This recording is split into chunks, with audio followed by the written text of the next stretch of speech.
There are people who choose to make a positive difference in the world. Our job is to bring you their stories to motivate you to do the same. Join us each week, host John Alexander and Naima Latif, as we bring you the educators, entertainers, elected officials, religious leaders, and community activists whose works are transforming this world. Find out how you can make a difference too. Be inspired. Watch The Media Connection. Thank you for joining us on The Media Connection. Wars abroad and financial hardship at home have caused unrest across America. The recent killing of Libyan leader Colonel Muammar Gaddafi raises even more questions. What will be the response from the world community?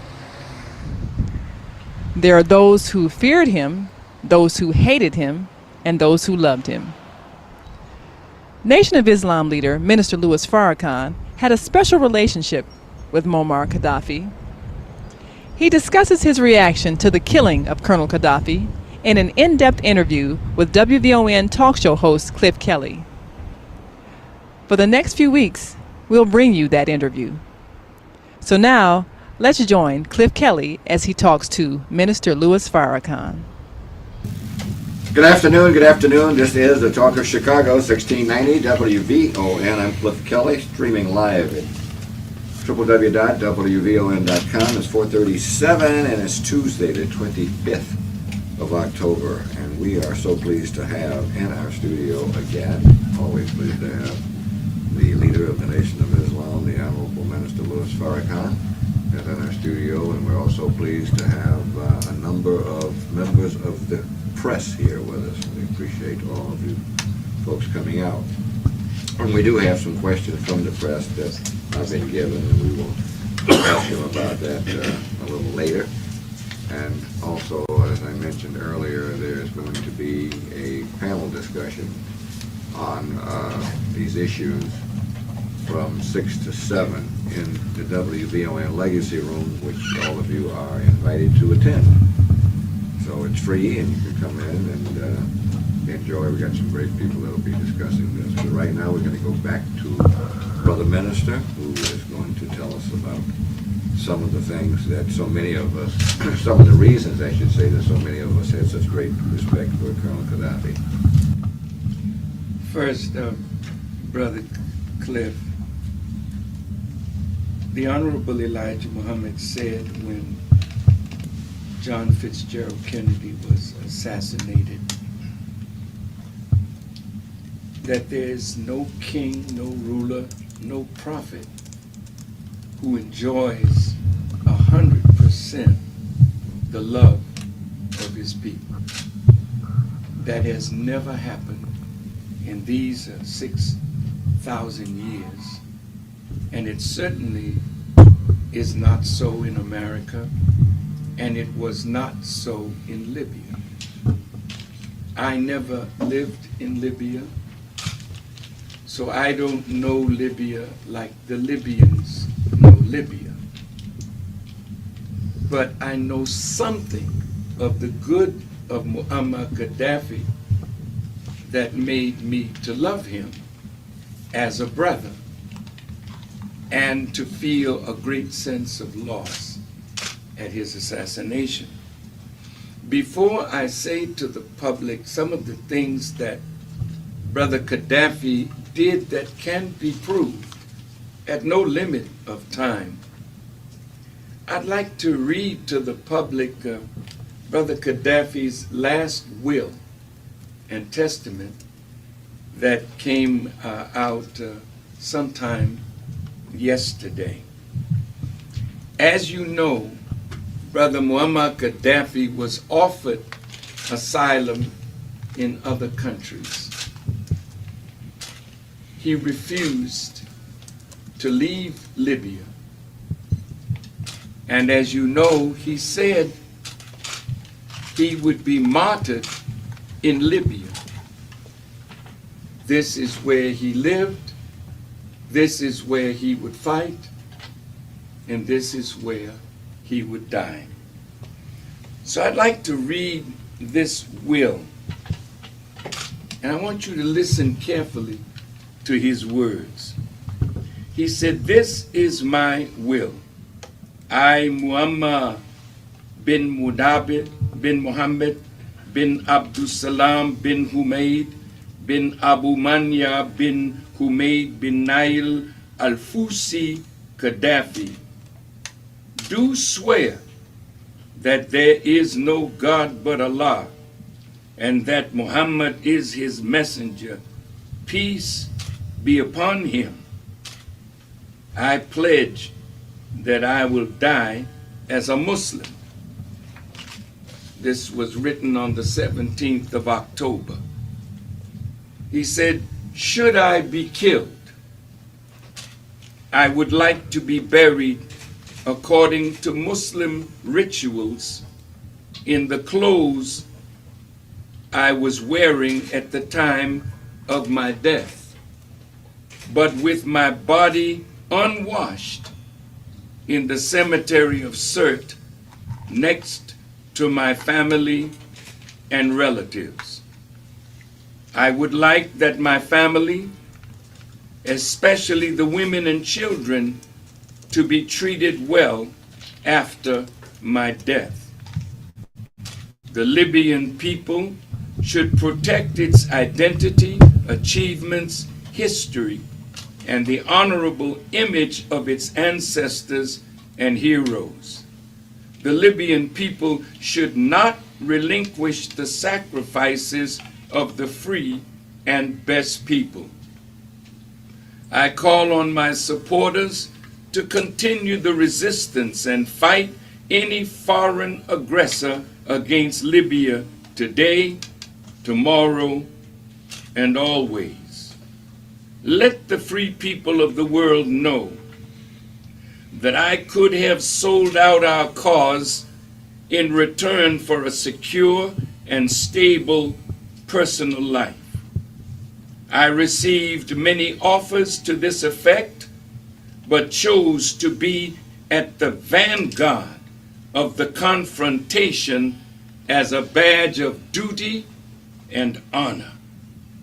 Even if we do not win immediately, we will provide a lesson to future generations that choosing to protect the nation is an honor, and selling it out is the greatest betrayal that history will forever remember, however they try to portray this.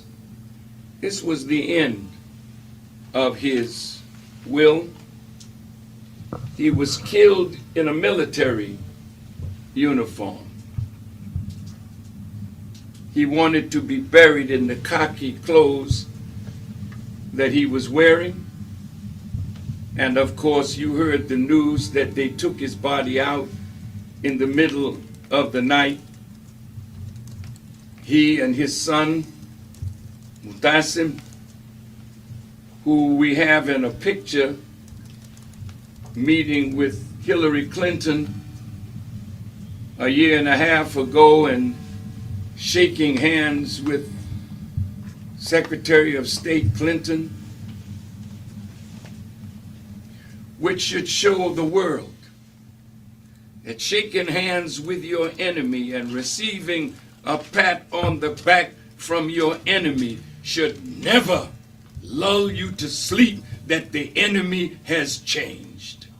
The enemy is the enemy. And when you fall asleep on that knowledge, that is when the enemy will take us out.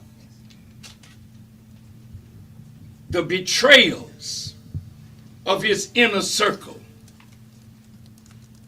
Don't think that that is overseas. That is in our own house. And we today need to watch for those close around for signs of betrayal. Because it is written in the scriptures of the Bible that in the last days perilous times will come. And betrayal will be one of the marks of the end of the world, because people will feel that they'll be safer betraying a good cause, a just cause, to save their lives. Gaddafi died in honor, fighting for the Libya that he believed in. They would never have won if NATO was not bombing day in and day out.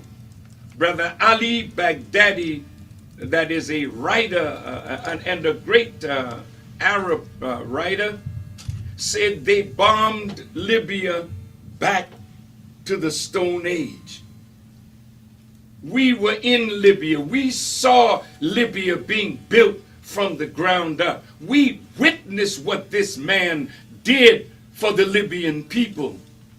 And for NATO to have bombed it like this, watch for Halliburton, watch for Bechtel, watch for the vultures of London, England, and France, and others trying to rebuild the infrastructure that they purposely destroyed, which is against international law. You went for humanitarian purposes, yet 50,000 Libyans lie dead because the West wanted access to the wealth of Libya. Now let me tell you what this man did. Did he kill people? Well, hell, did our president kill people? Talk back to me. Yes. You have made your president an assassin. That the only value that he has now is that he was responsible for the death of Osama bin Laden. He was captured without a weapon.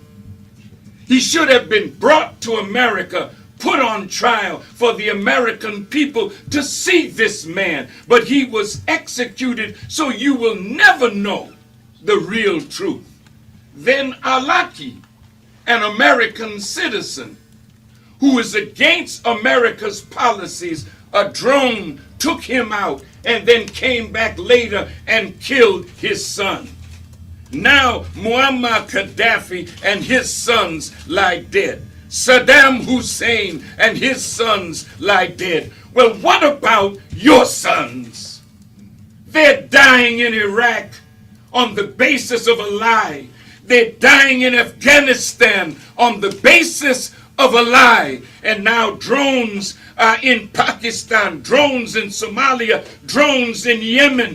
When will it stop? America, do you think that you can get away with this?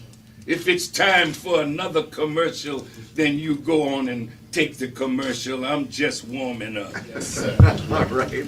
Thank you, Brother Minister. Brother Minister, the Honorable Louis Farrakhan is in our studio. Stay with us. You're watching The Media Connection, and we're joining WVON talk show host Cliff Kelly as he talks to Minister Louis Farrakhan about the killing of Colonel Muammar Gaddafi. It wasn't any money that he loaned to the Honorable Elijah Muhammad, or that he loaned to the Nation of Islam and forgave for $5 million that he loaned us, for you to think that I am that kind of prostitute, that I would give myself to any man for money. It's the principle that made me his brother. Now look at what this man did.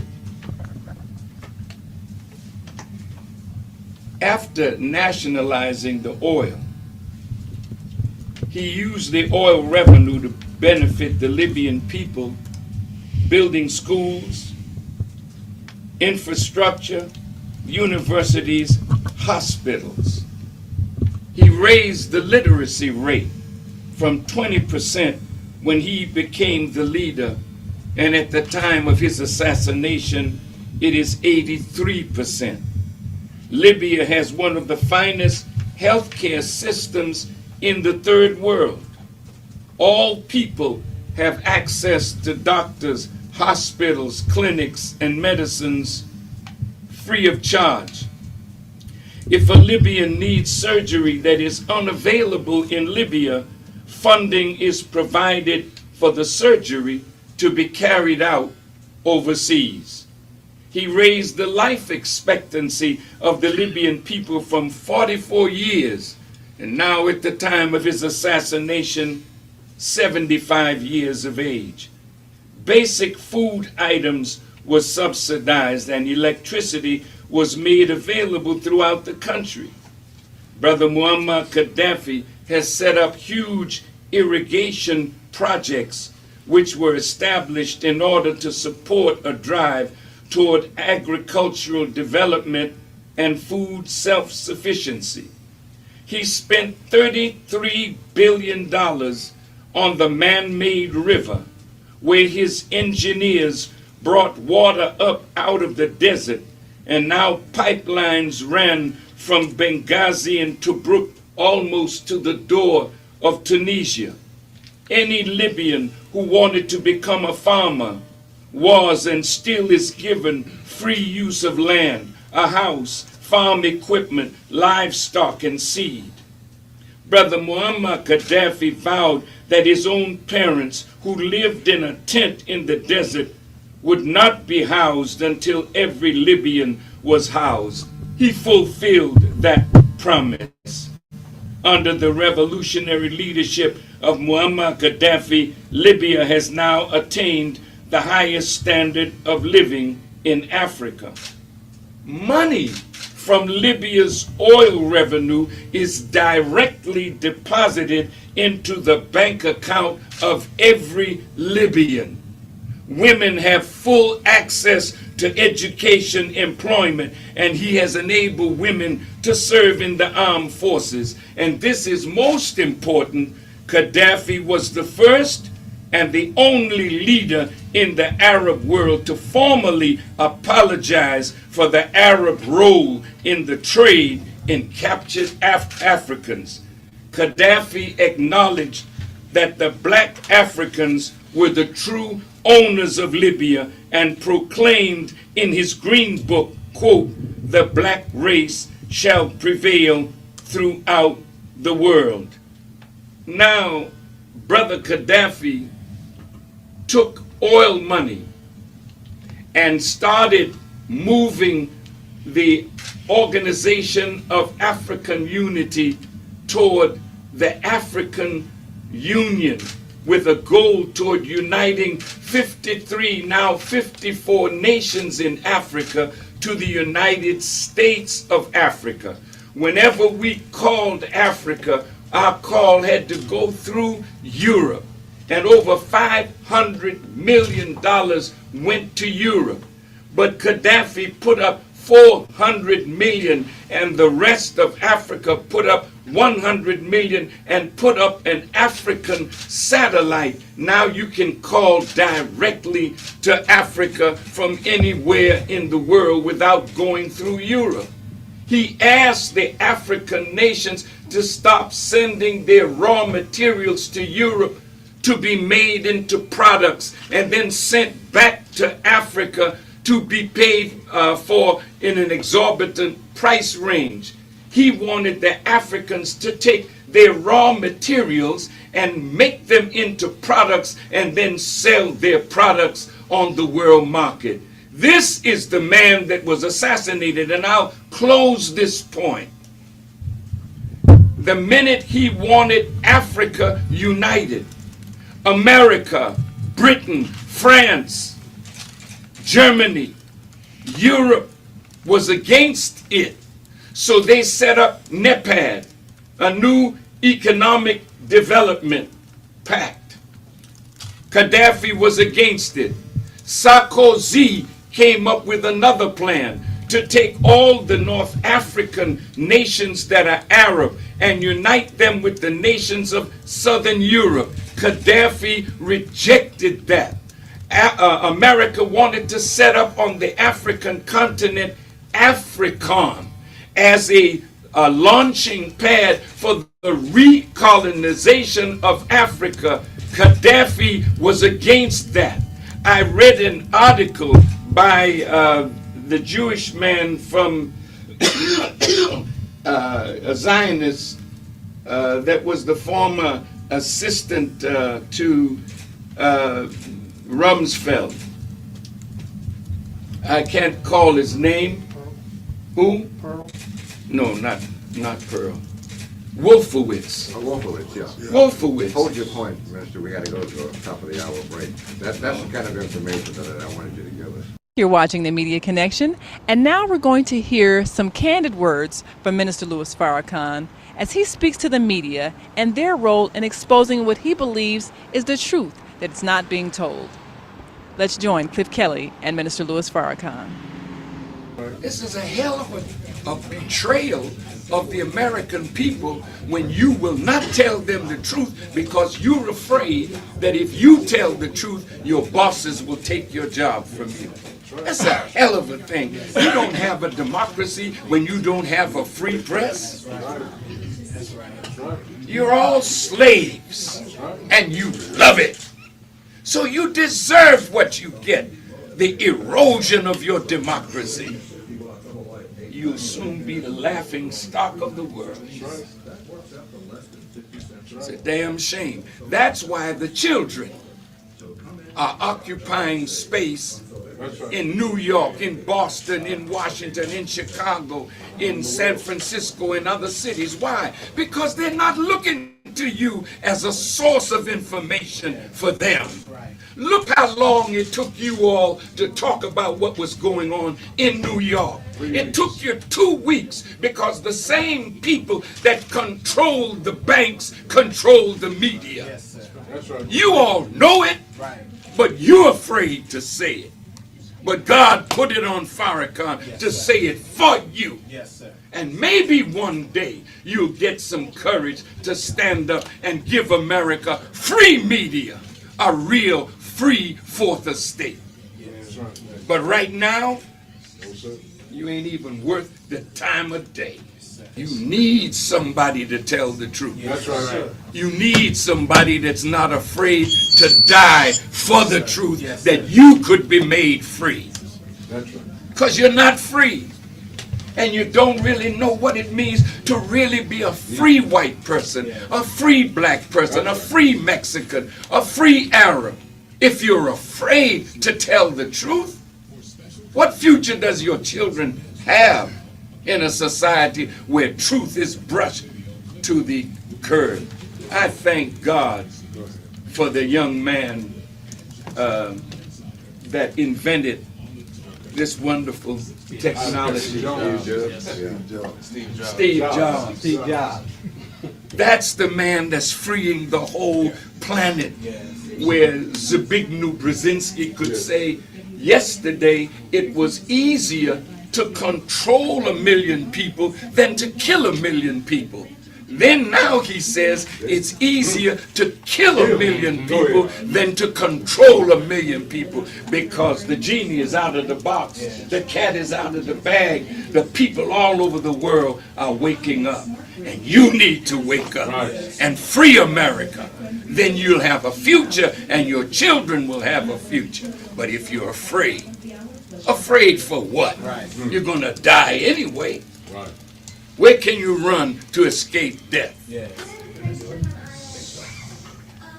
If you love America, then fight for America to be free. You're watching The Media Connection, and we're at WVON radio station with Cliff Kelly as he talks to Minister Louis Farrakhan and his reaction to the killing of Colonel Muammar Gaddafi.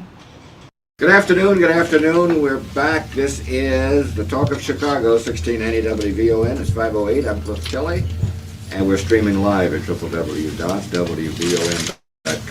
And, of course, we are continuing with our in-studio guest, the illustrious Honorable Minister Louis Farrakhan, the leader of the Nation of Islam, who's been giving us some great information. We're going to take some calls very shortly.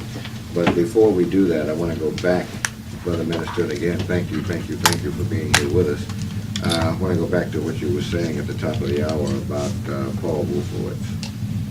Paul Wolfowitz wrote an article, I think it was in the New York Times, that an African Union or a United States of Africa would not be good for the future of Israel. Now, I don't know why he said that, but if the United States of Africa would not be good for Israel, and the United States of Africa would not be good for Europe and America, then this is more reason why Gaddafi had to be taken out.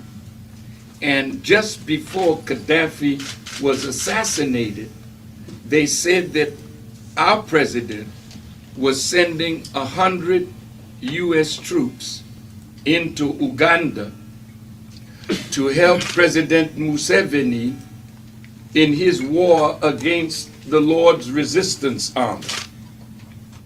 Then I heard that Kenya is moving its troops to the border of Somalia to fight against Al-Shabaab, which is the Islamist group that is fighting for governance, for the power of governance in Somalia.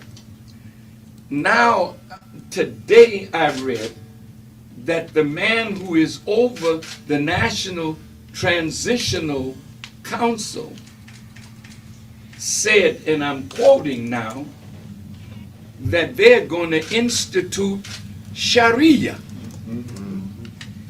And my God, did you kill Gaddafi to have someone now institute the very thing that you've been fighting against all over the world? And this man, after he has come into some degree of power, tells you that he's going to establish Sharia and the banks will not charge interest on money following Sharia? What have you gotten yourself into, America? And did you think that if you pull all of your troops out of Iraq, that that's the end of it? No. These people are angry and hurt over the way American soldiers did them, both in Iraq and in Afghanistan and in other parts of the world. Oh, America, America. You're blinded by your arrogance. You're blinded by your military power, and it's leading you step by step to your destruction. Thank you for joining us on this edition of the Media Connection. Join us again next time as we continue the discussion with WVON talk show host Cliff Kelly and Nation of Islam leader Minister Louis Farrakhan.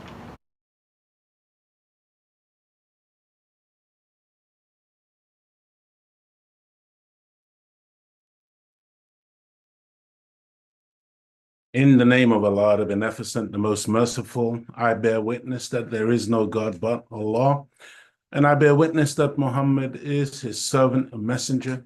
I want to greet you, my beloved brothers and sisters and regular viewers of the Imagination Show. We want to greet you in the greeting words of peace. Assalamu alaikum. Welcome, dear beloved family, to another episode of the Imagination Show. My name is Brother Leo Muhammad, and sitting alongside me is my beloved sister, my beloved wife and friend, Sister Claudia Muhammad. In the name of Allah, the Beneficent, the Most Merciful, I bear witness that there is no God but Allah, and I bear witness that Muhammad is his messenger. I greet you all in the greeting words of peace of Assalamu alaikum. Wa alaikum salam, beloved. Welcome to another edition of the Imagination Show. I pray to Allah that you are all safe and well and that you're having a good week. The weeks are just flying past. Yeah, absolutely. We're out of April and now in May. Into May, beloved. Praise be to Allah that we've made it thus far. Did they call the 1st of May May Day? I think it's May Day. Today is May Day, and they use that as a call sign for emergency. Mayday, yes. Mayday, yes. Dear family. You know, it's really, really phenomenal each time when I reflect on the tremendous blessing Hmm. that we've been given in the Honorable Minister Louis Farrakhan and the prophetic nature of his ministry and how, you know, he speaks into what is about to happen long before it happens. That's right. And I only wish that more of our people were taking notice and taking action after the words are spoken in order for us to put ourselves into a better place so that when these prophetic disasters take place, that we're ready and that we're willing and able to survive and to see the survival of our families, you see. And so I feel a little bit somber today because it's a very, very serious subject. And just reflecting back on the assassination and the murder of our brother Muammar Gaddafi and thinking about the tremendous work that that man did on behalf of Libya and on behalf of Africa. See, because he wasn't just focusing on his own country. He really was in love with Africa and really desired to see the United States of Africa become a reality. But unfortunately, dear family, he was faced with opposition without and within. And so many of our people played a role in the betrayal of our brother Muammar Gaddafi. And some of us were laughing at his demise because we had been injected with that racism and that foolish divide because he was an Arab. And, you know, we've been conditioned to hate the Arabs by some, just like we've been conditioned to hate light-skinned Black people or black-skinned Black people or dark-skinned Black people. And we're just, you know, we're just manipulated, used and abused. And so many of us appear to enjoy ignorance as a way of being. And I'm just hoping and praying, dear family, that in the year 2025, that we may have now reached a point where we make a decision that we've finally got to wake up and change our own reality. Do you know that in the Holy Quran, which is the book of scripture of the Muslims, it says in one place that Allah will never change the condition of a people until they first change themselves. You see, and this is what the Imagination show is all about.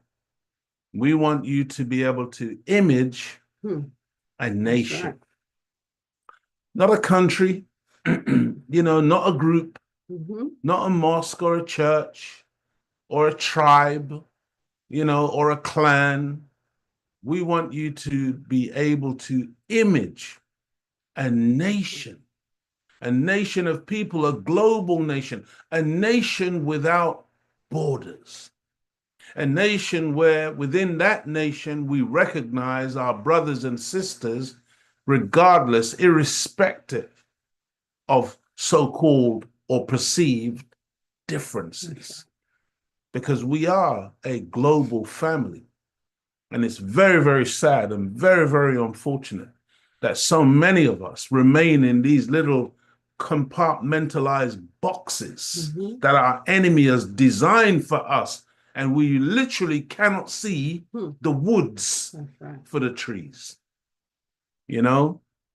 And so I'm praying, I'm hoping, and I'm motivated each and every week to come before you because I do believe that we can make a difference, that we can make the change. I do believe that that revolutionary spirit, which has been planted within our DNA, at some point will be energized, will be activated, and that you and I, as a people, will come together and will develop what other people really take for granted, because there are lots of different peoples on our planet. But you and I will come together and we will recognize once and for all, and we will realize once and for all, and we will begin to activate once and for all that thing called self-interest. Mm-hmm. You see, because as Africans, as Black people, as original people, in the past, we've just had no self-interest. I'm not talking about selfish interest. I'm not talking about an individual here. I'm talking about as a group ethic, as a people, no self-interest. Always happy to do the bidding of others and to look after others and take care of others and obey others, but unwilling to take care of self, to take care of our own, to be in love with ourselves and be in love with our own people.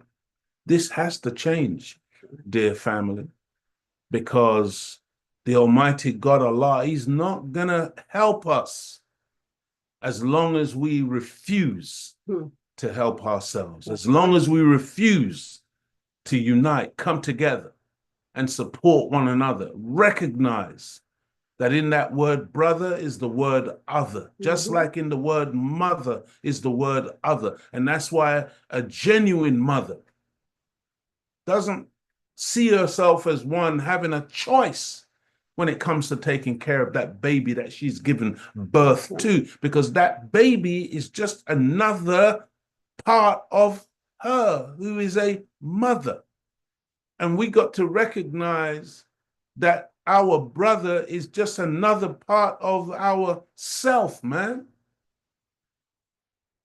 And stop this fratricidal mentality where we are killing and maiming one another and just, you know, imagine we've now degenerated to the point where we think to call another Black man a nigger is a term of endearment, or to call another Black man a dog, or to refer to a Black woman as a female dog, that's somehow, you know, acceptable.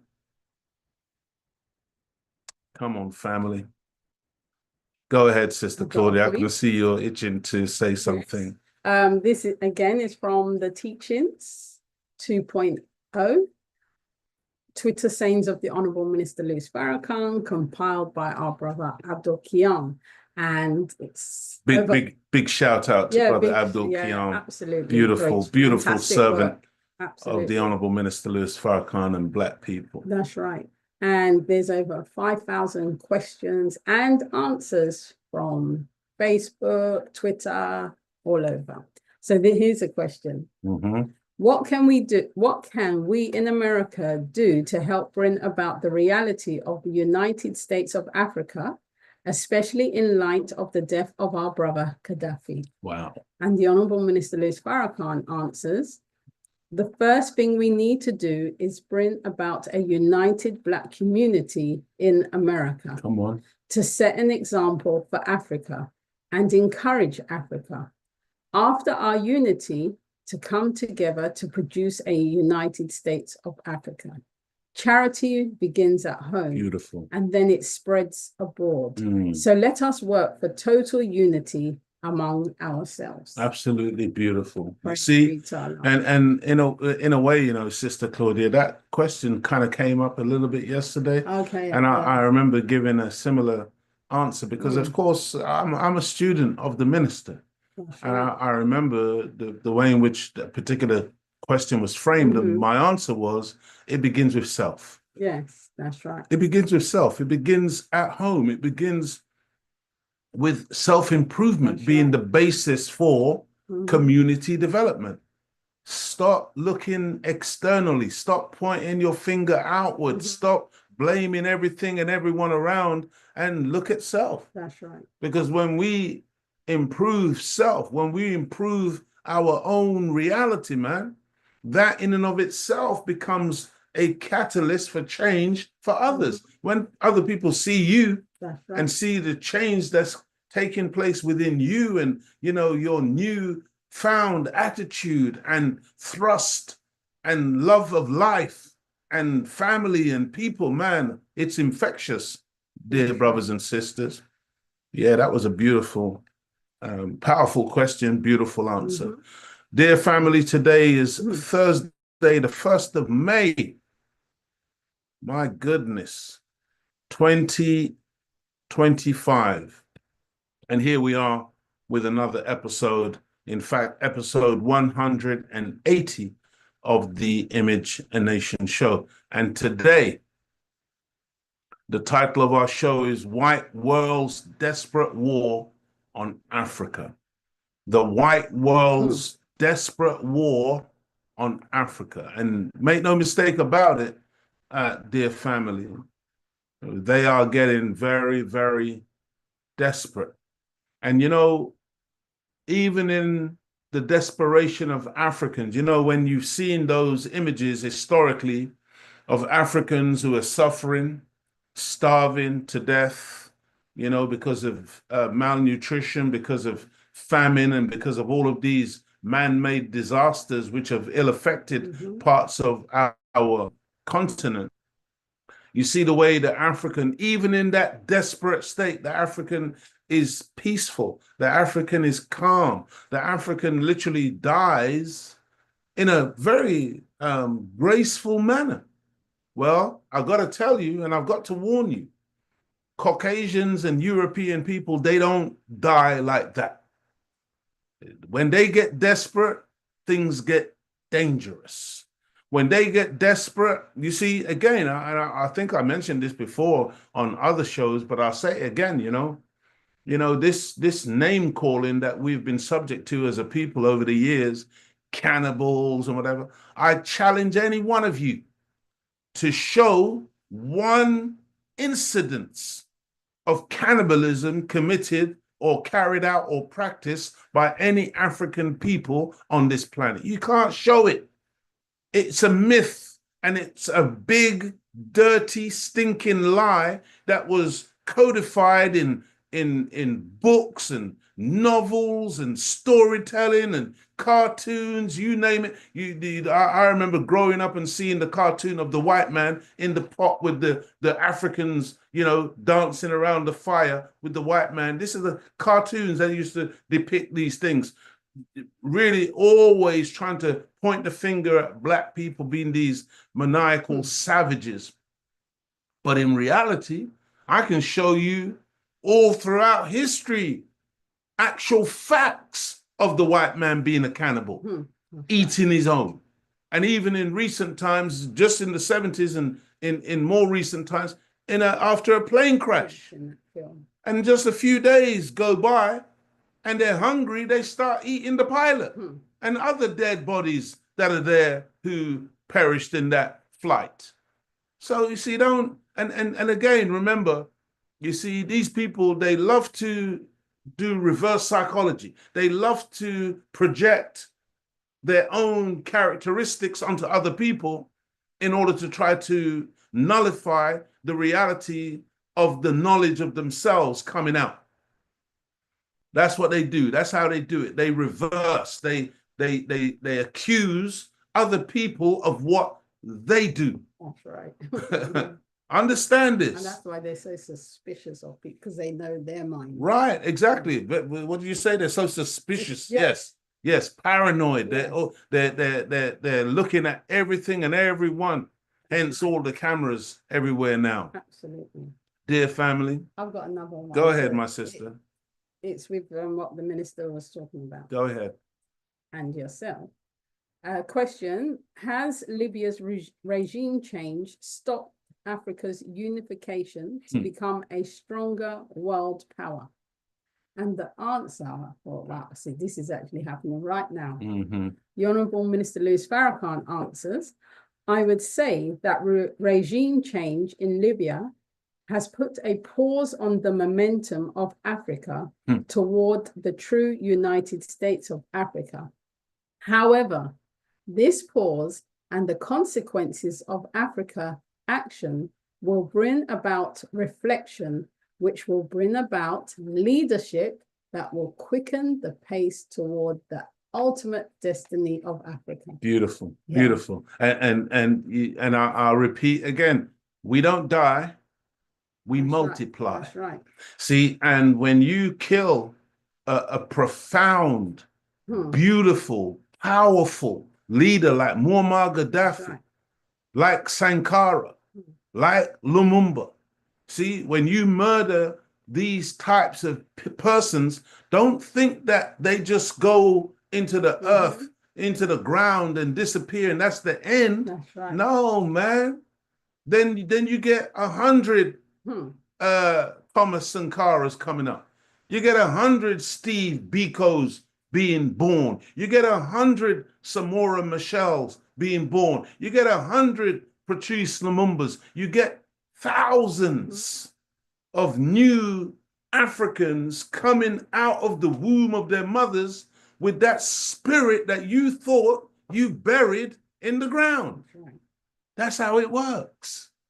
So make no mistake, you know, because right now a lot of our people are terrified about a particular action that you, enemy, desire to carry out. But we're not terrified because we know the time and we know that this is our time. We know that this is the time of the rise of the African. This is the time of the rise of the black man and the original people of the earth. And there's no power that you have that can prevent it. And so in your desperation, yeah, you're going to war on Africa. We know this. We know the war has been going on for a long time, and we know you're going to step it up. But I warn you in the name of Almighty God Allah, see, as a people, we have a God. And more and more and more, we're going to make sure that our African brothers and sisters get to learn about God being a man, God being a black man, God being a living God.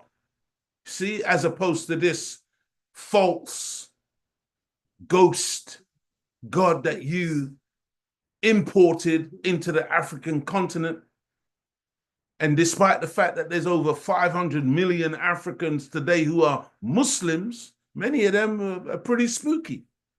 But we're going to open their eyes by the grace of Almighty God Allah, with the help of Allah, you know, to the reality of who you are as Satan, as the enemy, as the wicked, and open their eyes to the reality of the one true and living God. There is no way on God's earth that we here in the diaspora could have survived what we have survived, living among such wicked people, and be able to have this level of growth and development and expression today, having been subjected to the type of propaganda and tyranny in the Western world, and you don't understand that there's a God with us?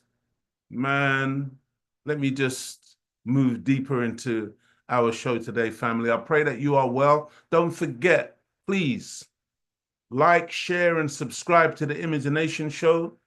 You know, hit that like button, man. Do that thumbs up because it's very, very important. Also, dear family, call a friend, a relative, a loved one. Let them know that Imagination is live and direct right now on YouTube and also on Zoom. We go out each and every Thursday starting at 6 p.m. with a message from the Honorable Minister Louis Farrakhan, and then we get into our subject matter. I pray that you are all well. Sister Claudia and I have been out all day. We've been working hard in the sun. It's been a beautiful day. We spent the vast majority of today together, which is very beautiful. Thank you for all your help, dear beloved sister. And we pray, dear family, that you are also enjoying the many blessings of Almighty God Allah. Dear family, the white man and his Western world has been at war with Africa for over 400 years. But now they have become aware that Africans are ready to fight back. And so their war efforts must be stepped up using the tried and tested tools of media deception and traitors within. This is how they have managed to keep Africa in a very stagnant, regressive, atrophic condition for hundreds of years. But I'm saying we recognize that there is an awakening taking place. And I just wanted us to begin like this. Let's listen to this young lady talk about what's going on right now as it relates to Africa and the world. As expected, the United States is coming for Captain Ibrahim Traore, and this time it looks like it's serious. It looks like they want to take it far, because this is coming from the head of the United States Africa Command, who is General Michael Langley. He accused Ibrahim Traore of the unthinkable. He accused the president of Burkina Faso of using the country's gold reserves for personal protection rather than for the benefit of its people. And we all know this is far from the truth. But unfortunately, we've seen the script before. Try to think harder. You don't even need to think hard. Try to think of this exact script. A black man in the US that has power declaring that an African leader is being shady or is doing something that he's not supposed to, taking out the resources and benefiting himself without really benefiting the people that he's supposed to serve. Have you read the script before? I'm sure it came to you. Do you remember what Obama did to the Libya president Muammar Gaddafi? You do remember, right? That time we failed Gaddafi as a people because we believed some of the hype. We were bamboozled as well as the people of Libya. But now in 2025, we know better. I hope the Western world knows that we know better now. It's not gonna happen on our watch, especially under the Burkina people's watch, because they have shown nothing but respect, love, admiration for their leader, Captain Ibrahim Traore. When there happens to be a coup, they're always there surrounding his house, trying to protect their leader because they know what he's doing for them. And we're gonna go through what he has done for them, and what the US is accusing Ibrahim Traore of is BS, and we're gonna discuss that. But first, let's address what just happened a day ago. Burkina Faso has officially made a statement about another coup that happened in their country. Guess when this happened? When Michael Langley was talking about how Ibrahim Traore is misusing the country's gold. First, watch what Langley said. We'll come back and discuss. I can imagine a situation, though, in which the ruling elite of a country is receiving gratuities on the side. Just look at this devil talking about receiving gratuities on the side. These people are discussing the fact of Africa's gold, Burkina Faso's gold, as if it's theirs, as if they have a right to it. And this leader that comes up that they have not commissioned or that they have not put in place as a puppet to serve them, he must be some shady character, or at least he's going to be characterized as this shady character to the rest of the world, because of course they have murder in mind. They have regime change in mind. They have this wicked machinations that they've always carried out in their minds. And so look at this devil acting like he's all bored, questioning this so-called 4-star general, a so-called black man who they always trot out and use at this time when they want to destroy a black leader or destroy a black movement or destroy a black country.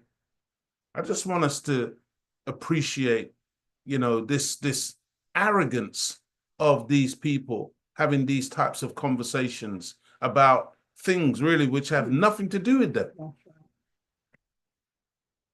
Ruling elite of a country is receiving gratuities on the side that in order to the benefit of the strongman leader. and not to the populace of the country. Does that sort of corruption and bribery go on with regard to the Belt and Road? Absolutely, Chairman. I see this, and I don't mind calling them out, but Captain Traore and Burkina Faso, as they know that both, whether it's their gold reserves, that is all those proceeds are just in exchange to protect the junta regime. You heard that. He is saying this in front of the US Senate. He is telling his people that there's a threat somewhere in Africa, in Burkina Faso. They have gold, and that gold is being misused by their leader, Ibrahim Traore. Mind you, we know the reality. Mind you, what is happening on the ground is far from that. But that's what they're saying, and that's what they're talking about on their mainstream medias, and that's what they're pushing to the world. We're not gonna fall for this again. Believe me. Watch what Burkina Faso said about the recent coup.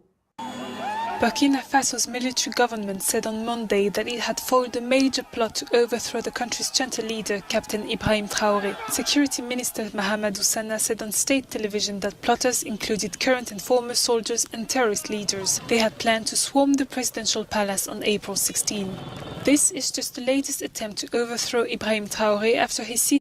And you'll notice that, a lot of these coup attempts and murder attempts against the leaders that the West don't like oftentimes involve military personnel. And why? Because the military personnel is often being trained by France. The military personnel is often being trained by America or Britain, you see, and they get these Africans into their military, train them and teach them in the manner of the European way of fighting and the European way of killing and the European way of thinking. They brainwash these individuals. They may have black skin and they may be in a black army called the Burkina Faso military, but at the end of the day, when the trainers, when their teachers then surreptitiously come to them and say, well, look, we don't like this person who is currently your commander-in-chief, this person who is,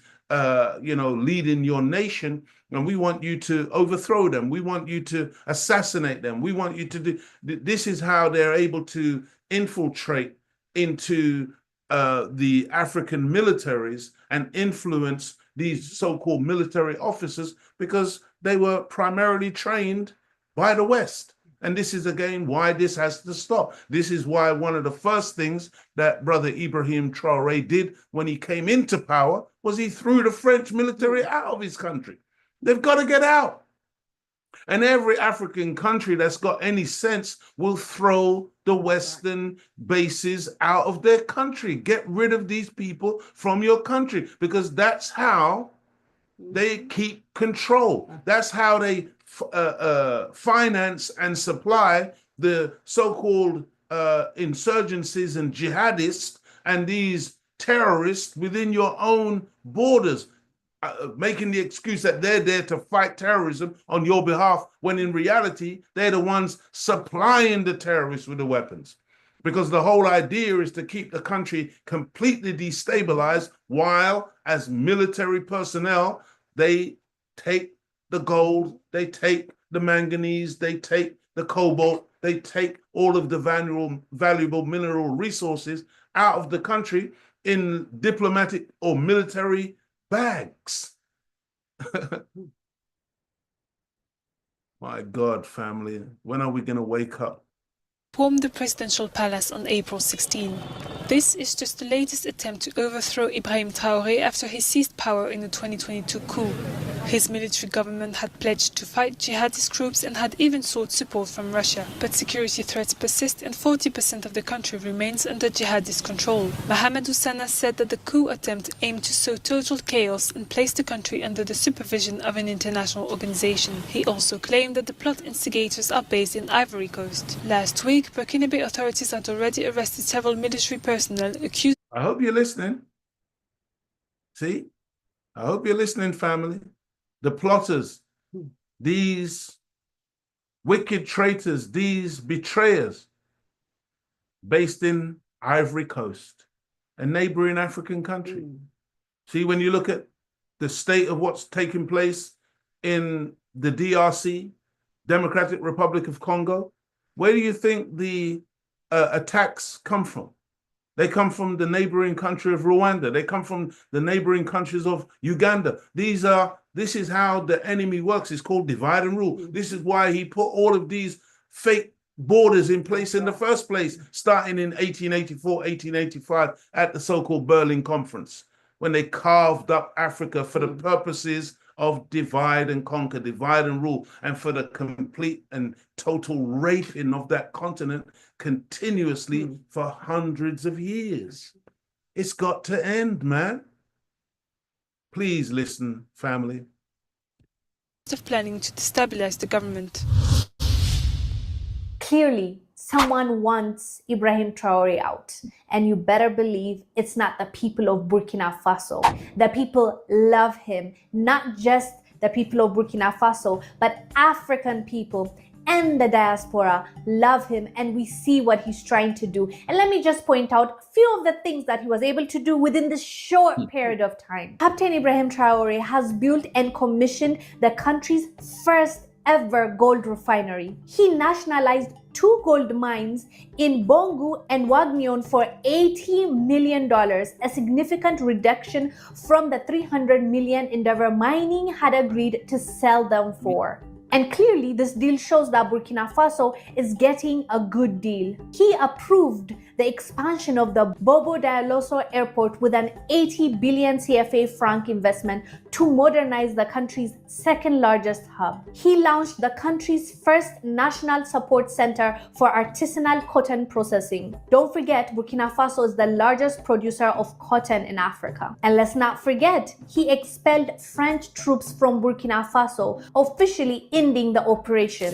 He gave farmers and agricultural investors 400 tractors, 953 motorcycles, 710 motor pumps, and 10,000 tons of fish food, with 68,964 tons of fertilizer and 10,000 liters of products. He signed a treaty with Niger and Mali to establish the Alliance of Sahel States, the world's only confederation. He removed French as an official language, adopting local languages as official language. He supplied the Ministry of Health with 15 mobile clinics, 36 vehicles, 3 oxygen units, 11 cold rooms, 835 tablets, and 1,900 solar refrigerators, and so much more. And yet, he has so much more. I mean, she hasn't even touched on some of the things that this brother is doing.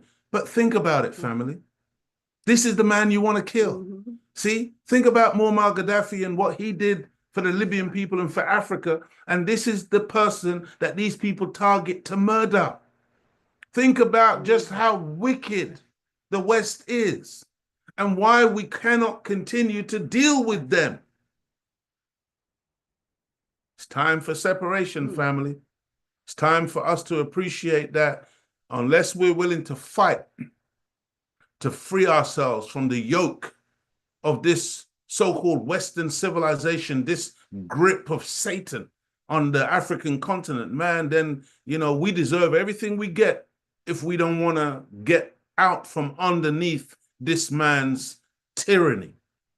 Survived 4 coups. I guess if we counted this recent one, 5 coups. He was able to survive this coups because the people around him believe that he stands for something greater than themselves, and they're willing to sacrifice themselves to protect this man because they know he means well. They know he stands for his people and he's doing what he can for his people.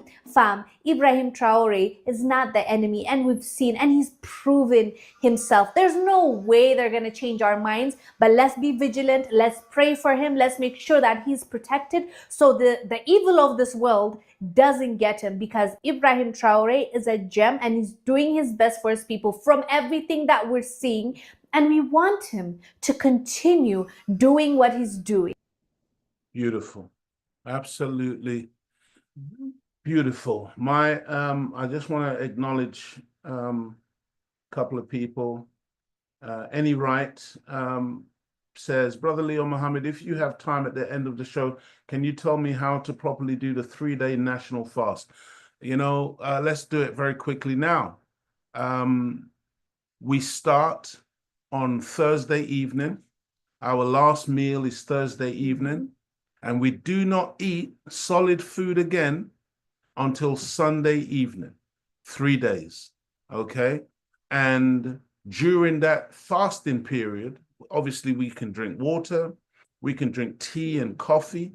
The Most Honorable Elijah Muhammad said, don't put a whole lot of cream and sugar into the coffee to try to turn it into food, you know what I mean? Just normal tea and coffee with a moderate amount of cream or milk, or a cup of cream. Exactly, not a cup of cream, because then you're making food. Okay, but essentially that's it. You know, it's all about just going without food for those 3 days, man, and it's awesome when you know, I'm saying specifically to any right, when you are able to accomplish this, it gives you such a tremendous feeling of power. You feel great. You do feel great. You do then begin to appreciate just how much you are in control of you and your life. That's right. You see, and I guarantee you will not die. That's right. And you will not suffer. It's not about suffering. You know, you will have hunger pangs, most definitely, especially if you're not used to doing it, of course. And you might feel a little bit tired on the second or the third day or whatever, but just, you know, think about it. Oh, it's not that long to go. It's a few hours. Think about all of the things in your life that you are continuously waiting for. I don't know, you just ordered something from Amazon or whatever, and you're waiting. Well, you know, treat it like that, because you have to wait. There's nothing you can do about it. Well, this is the same principle during this fast. It's not rocket science. I don't want to make it sound complicated, because it really isn't. We don't eat for 3 days. We stop eating after that beautiful last meal, Thursday evening. This is our last meal. This is our last meal today, dear family, and then we will not be eating again until Sunday evening, inshallah. Okay, but that's how we do it. Go ahead. And just make sure that you have a good nutritional meal. Like today is our last meal. You know, if you can have bean soup or beans with your bread, just make sure you eat properly, because that is key also to sustaining you for those 3 days, to have a good meal today and not a snack. Yeah, and not fast food, not rubbish food. We gotta start eating well again, family. Proper food. The Most Honorable Elijah Muhammad said that we should not go in the supermarket or the shops and look for cheap food. That's right. We don't look for cheap food. Even if the food is expensive, we get the best food. That's right. The best food, and then we eat that food in moderation. We eat that food 1 meal a day. That's right. And then we fast for 3 days in every month, starting with the first Thursday of every month. That's when the fast begins, and it ends on that Sunday after that first Thursday. I did see Sister Marva did send the greetings.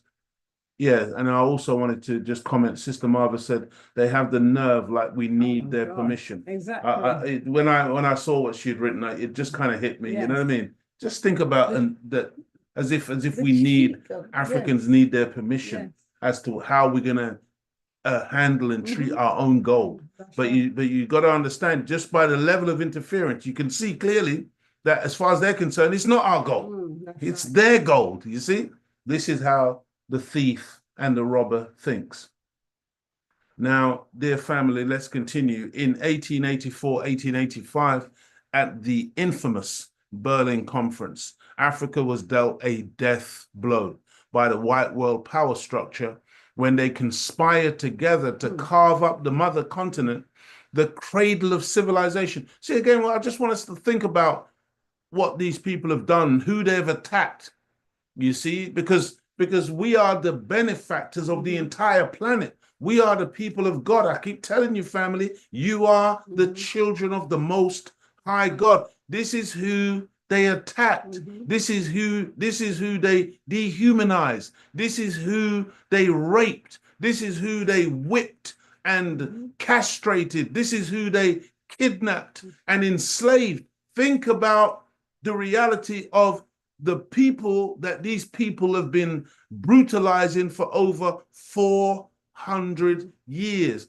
You see, people who, had they come to us and said, you know, we are from Europe and we haven't got what you've got, we haven't got the kind of resources, our lands are very barren compared to what you have, you know, could we trade, could we do business?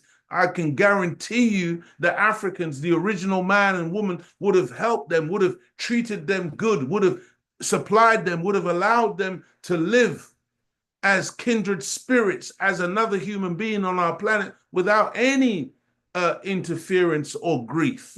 But they didn't come like that.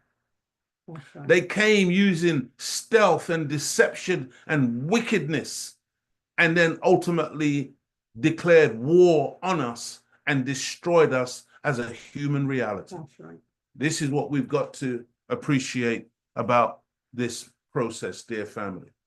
They carved up the mother continent, the cradle of civilization, among themselves, and to make sure by any means necessary, and I only apply by any means necessary to the white man. I don't apply it to us, because I know that as Black people, we love to sloganize it, we love to say it, but we don't mean it. We don't mean by any means necessary, you know, but the white man certainly did by any means necessary, that through the process of artificial borders, colonization, divide and rule, and the imposition of European languages, religion, laws, statutes, rules, policies, Black Africans and the African continent would never be able to rise and become an independent and sovereign people on the continent ever again. This was the plan. See, you see, because again, even with us, sometimes it's like we think that the white man, okay, he did what he did, and you know, he's sorry now, and he wants, yeah, and he wants to reverse it. Yes. And can't we all just get along, Rodney King? Yeah, no, that was back then. Yeah, thinking. Yeah, like that was then. This is now. This is a different reality.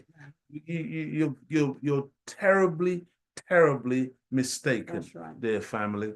Can I add? Go ahead, Sister. I mustn't forget our Zoom family. Yes. This is our beautiful Sister Celestine Mohammed. Assalamu alaikum, Sister Celestine has written a question and answer from our Supreme Wisdom book. Go ahead. Why does the devil call our people African?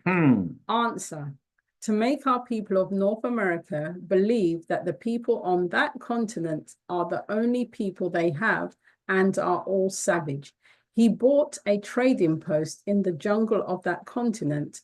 The original people live on this continent, and they are the ones who strayed away from civilization and are living a jungle life. The original people call this continent Asia, but the devil calls it Africa. To try to divide them, he wants us to think that we are all different. Absolutely, beloved. Praise be to Allah. Thank you, Sister Celestine. And just to say, you know, that's a very important point, because again, I use it, and you know, we talk about Africa, but remember, we never called it Africa. That's right. It was named Africa by the Caucasian. That's right. You see, and some of us, you know, we get kind of misty-eyed and we get excited. Africa, and we think that Africa has got some magic word to it. No, family, we called it East Asia. Okay, that particular part of our planet is East Asia. Okay, and we called it Al-Cable Land, we called it Kemet, we called it Ethiopia, we called it many names, but Africa wasn't the one that we coined. And in fact, it came from a white European explorer by the name of Africanus. Okay, a European. That's right. So, because the white man loves to go and name things. You go to the Mosimotunya in Zimbabwe, the great waterfall, they call it Victoria Falls. He goes around the planet naming things. Family, time to wake up, time to wake up, time to wake up.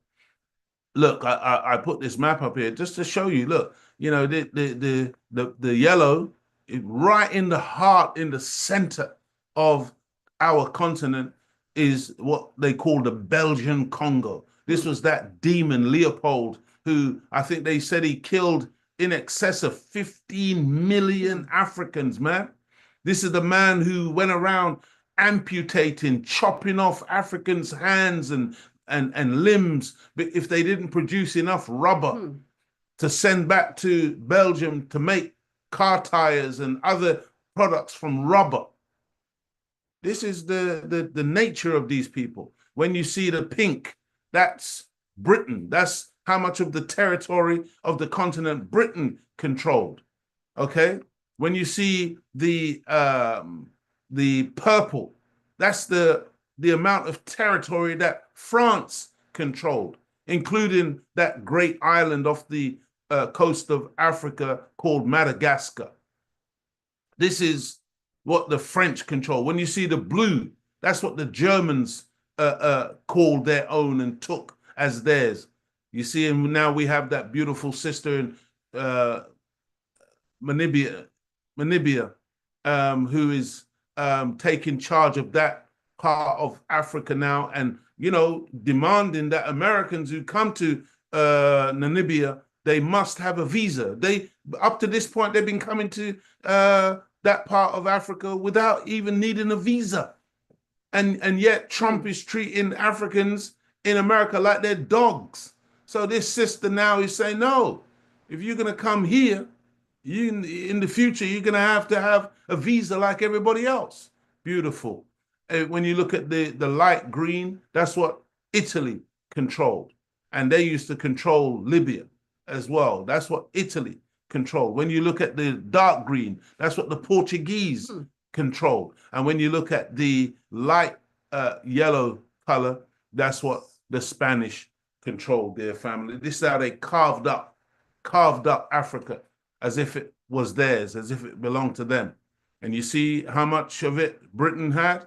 Massive, massive amounts, dear family, that they took of the African continent. And what that represents, what this map represents, is the actual facts that Africa has been and is at war. And any real African leader must come to the appreciation and the understanding that all of these artificial borders have got to be annulled. They've got to be destroyed. They've got to be done away with. And Africans, Black Africans, should be able to move freely throughout this continent. And this should become one nation, the United States of Africa, dear family. This is what must happen if Africa is ever to be truly free of this war that has been raging against her and the destruction of her people for millennia, for hundreds of years. But, dear family, despite all that the enemy has done and continues to do and is planning to do, unfortunately for the enemy, what he has never fully appreciated about Black people is our nature as God and being children of the Most High God. And that being the original man, the Asiatic Black man, the maker, the owner, the cream of the planet Earth, God of the universe. I'm going to go over it again. I'm going to repeat it because you got to know. Because, some of us, oh, we're African. Oh, we're Jamaican. Oh, we're no. The God who came to us, told us who we are, gave us our real title. And there is no title that you can come up with today that's bigger than what God called us and what the Most Honorable Elijah Muhammad and the Honorable Minister Louis Farrakhan has been teaching us now for in excess of 70 plus years, 90 plus years when we consider the coming of Master Farad Muhammad. He said, we are the original man, the Asiatic Black man, the maker, the owner, the cream of the planet Earth, God of the universe. That's who we are, family. that such a being cannot be kept down forever, and that it was only a matter of time, regardless to the enemy's attempts to prevent it, before our resurrection back to an upright living perpendicular would take place. Do you know what Burkina Faso means? When the French owned it, when the French occupied it, they called it Upper Volta. When the black man came back into his own under Thomas Sankara, they changed the name to Burkina Faso. What does Burkina Faso mean? It means the land of the upright man. An upright man, a righteous man, a man of God.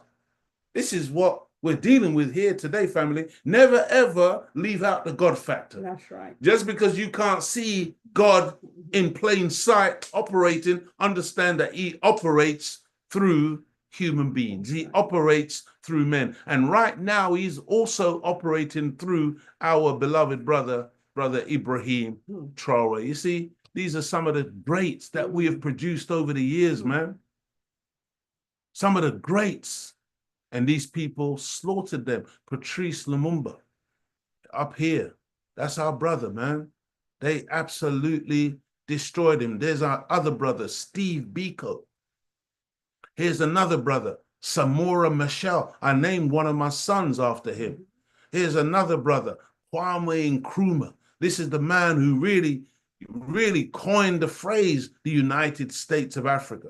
And here's our great brother, Muammar Gaddafi, and of course, Thomas Sankara, who is really the role model for our great brother today, brother Ibrahim Traore. Family, it's our time, man. That's right. It's our time. There is no doubt about it, but it's not going to happen through osmosis or abracadabra. It will happen because we make a determination that it has to happen. We make a determination that we are part and parcel of this revolutionary time. Our history with the white man has been nothing but suffering, deprivation, humiliation, and death, achieved through pure hatred, envy, jealousy. Because again, some of you think that the white man has done what he's done to us because of our inferiority. No, no. He has done what he has done to us because he knows our true identity. And he is envious and jealous. This is his real motivation.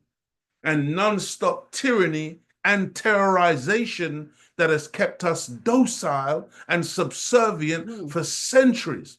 And every time one would rise from among us, they would conspire among themselves and with their own house Negroes to make an example of the uppity nigger and break him or kill him to put an end to the revolution. Dear family, I want you to watch this scene from the story of Kunta Kinte, the story called Roots, because what you've got to understand is just how many times this particular scene has been played out.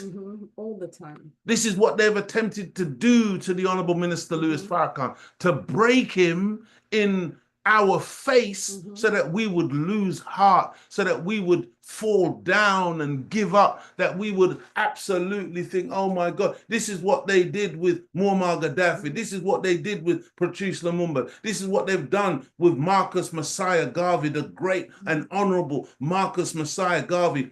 They destroy our leaders in our face in the hope that the rest of us will become so demoralized. Go back to sleep. That we go back to sleep, that we go to the comfort of our quilt, that we'll go to the comfort of docility, that we'll go to the comfort of no friction, no problem, go along to get along, because we're supposed to be terrorized into being so afraid to try to free ourselves, to try to go for self, to try to do for self, that man, it's too hard. And you hear black people, you hear us saying those things, that black people can never unite. We can never go free. We can't live without the white man. Think about what these people have done. But this is how they did it, family. This is how it works. And this is even right up to the modern time. Right now, this is what they're trying to do to Brother Ibrahim, knowing that we are watching, knowing that we are aware.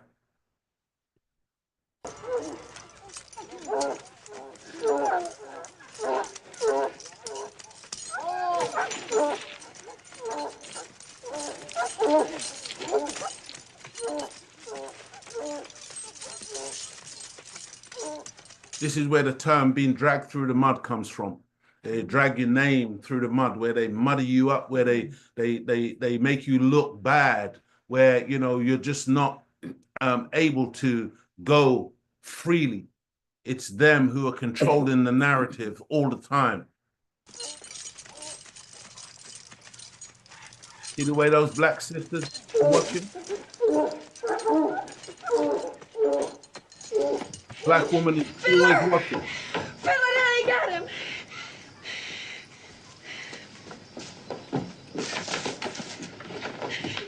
So she goes to complain to the house Negro, and the house Negro he's developing a conscience, and he's developing a respect for the African, the newly enslaved African who's recently arrived. And he knows about the break-in process. He knows about, this continuous destruction. Many of the African leaders today, they know how the West works. They know the wickedness of the West, but they're terrified. They're scared. They don't believe that anybody has the power to resist these people. And this is what Fiddler here represents. He represents that kind of house Negro who's in the house. He's part of the system, and he's going to now appeal to Massa to try and have mercy on this renegade African.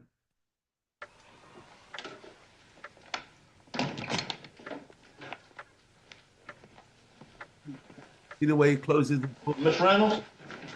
And back. Oh, pardon me, ma'am, but could I see Massa Reynolds, please? Oh, Fiddler, I believe he's studying the scriptures now. Oh, the man's a Christian saint, he is, but it's powerful important. Very well, Fiddler. You wait here. Yes, the ma'am. white master he's studying scripture. See, because for those of you who are Christian and you think that, these people who enslaved us were really, wicked people, and they weren't Christians and they weren't practicing. No, they were. That's what they did. They justified everything they did using the scriptures. You see? That's why they told us that if your master takes your trousers, give him your jacket. That if he slaps one cheek, turn the other cheek, and go on and on and on.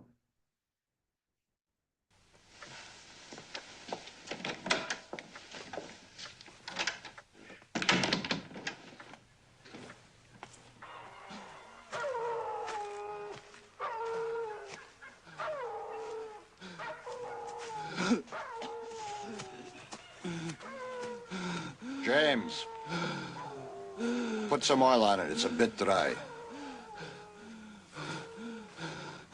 And I've got to tell you, family, you see, it'll be easy for somebody looking at this scene to say, oh, man, that brother is so weak. Look at the way he's behaving. He's there puffing and panting. He's in pain. He's crying. You see, family, do you have any appreciation of what the Honorable Minister Louis Farrakhan has had to endure over the last 70 years?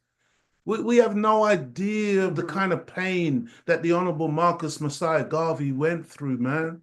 We have no idea what these freedom fighters faced, what Winnie Mandela had to endure, being locked up, being banned from townships, being disallowed to live a normal life, being abused verbally and physically when they would arrest her and raid her house while her husband was locked away on Robben Island in some cell somewhere, man. It's painful, family. And we do get out of breath, and we do get down and depressed, and we do cry, and we do suffer, and we do feel pain. That's what the scene represents.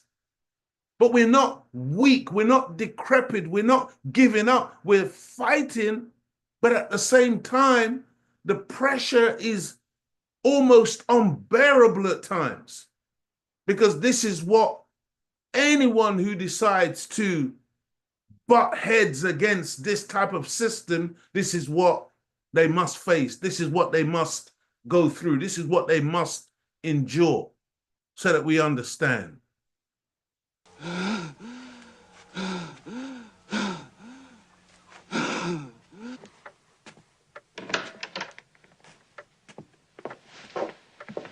Very well, Fiddler. He'll see you now.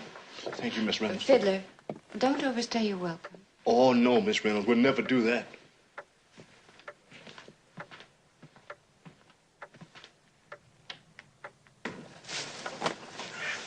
Take him up.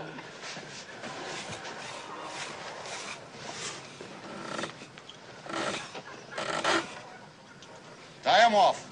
See?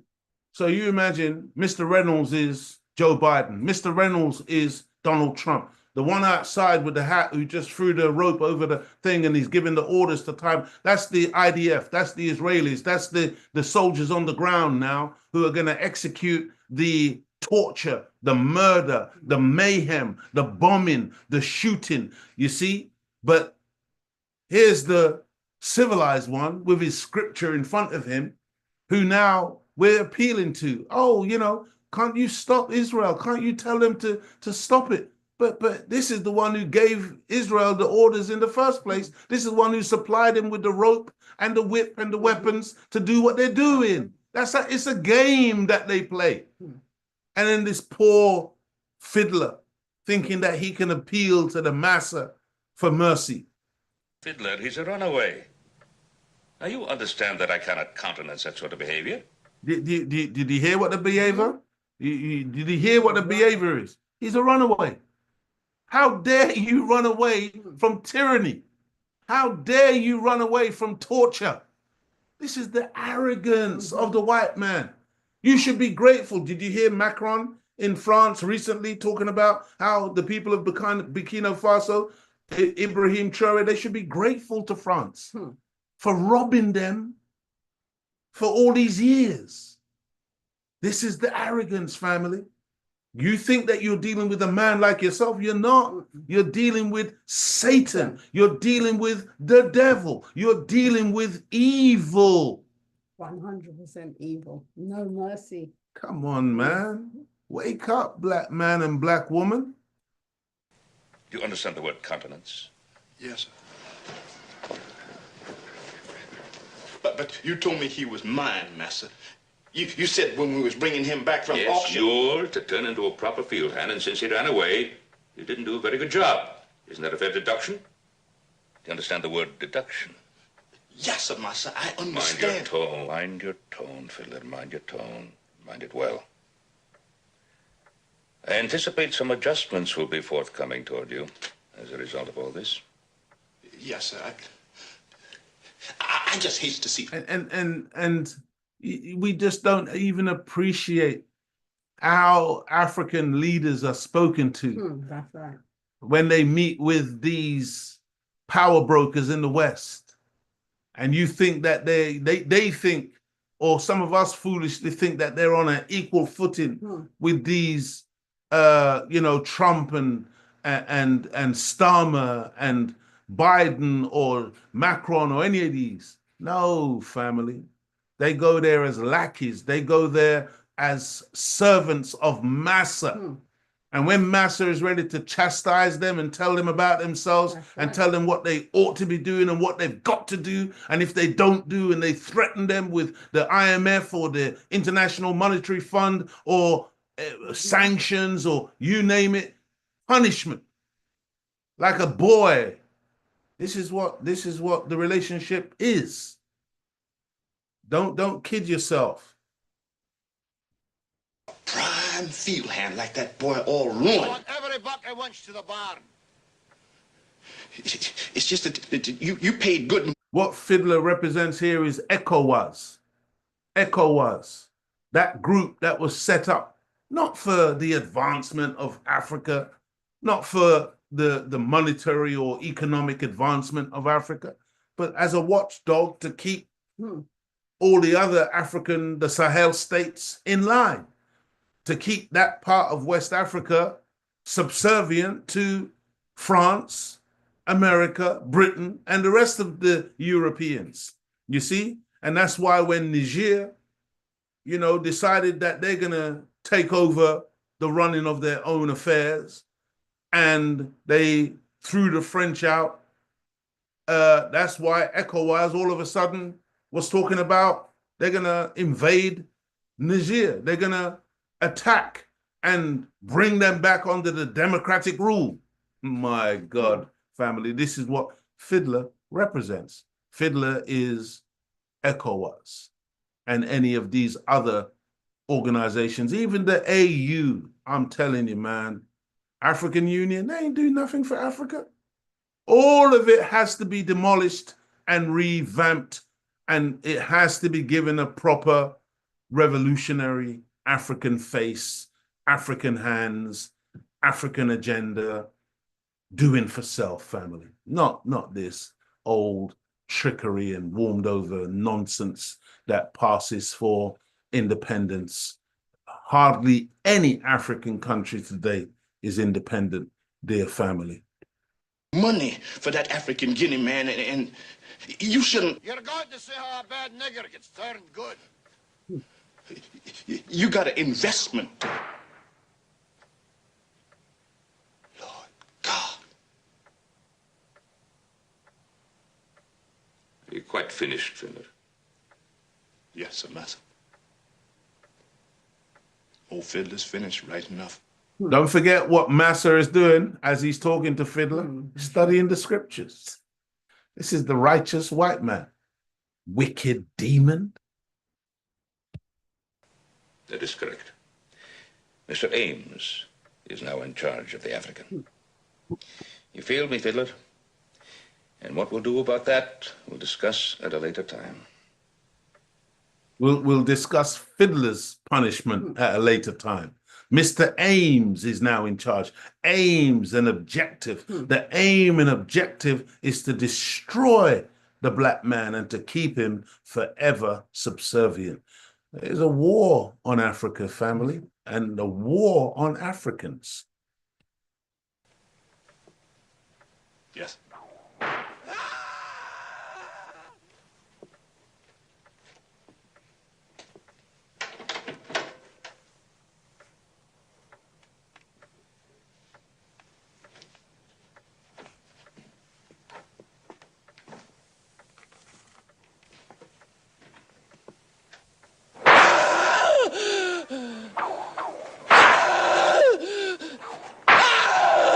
James, your name is Toby. I want to hear you say it. Your name is Toby. See the white man? He has to name everything. That's right. He has to control the narrative. And you see the beauty of Brother Ibrahim Traore taking the reins of power and saying no longer is French going to be the principal language of this country. No, we're going to speak our African languages. We're going to speak Swahili. We're going to speak the local languages that are of our own. In other words, my name is Kunta Kente, not Toby. The white man wants to call this beautiful African after a jug, the Toby jug, famous British jug. See, your name is Toby. This is the vessels that are spoken of in the Bible, the earthen vessels that are filled with strong drink and corrupted.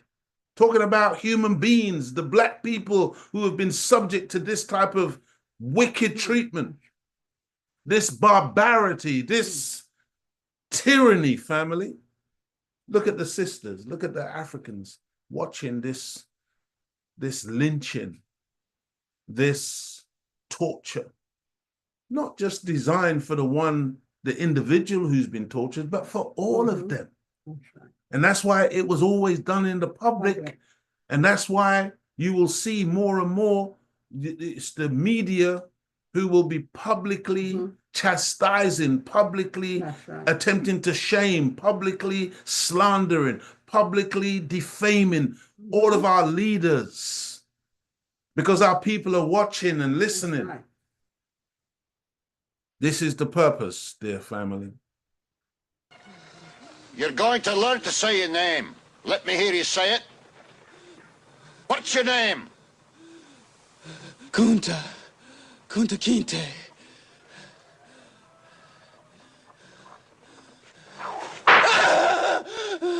When the master gives you something, you take it.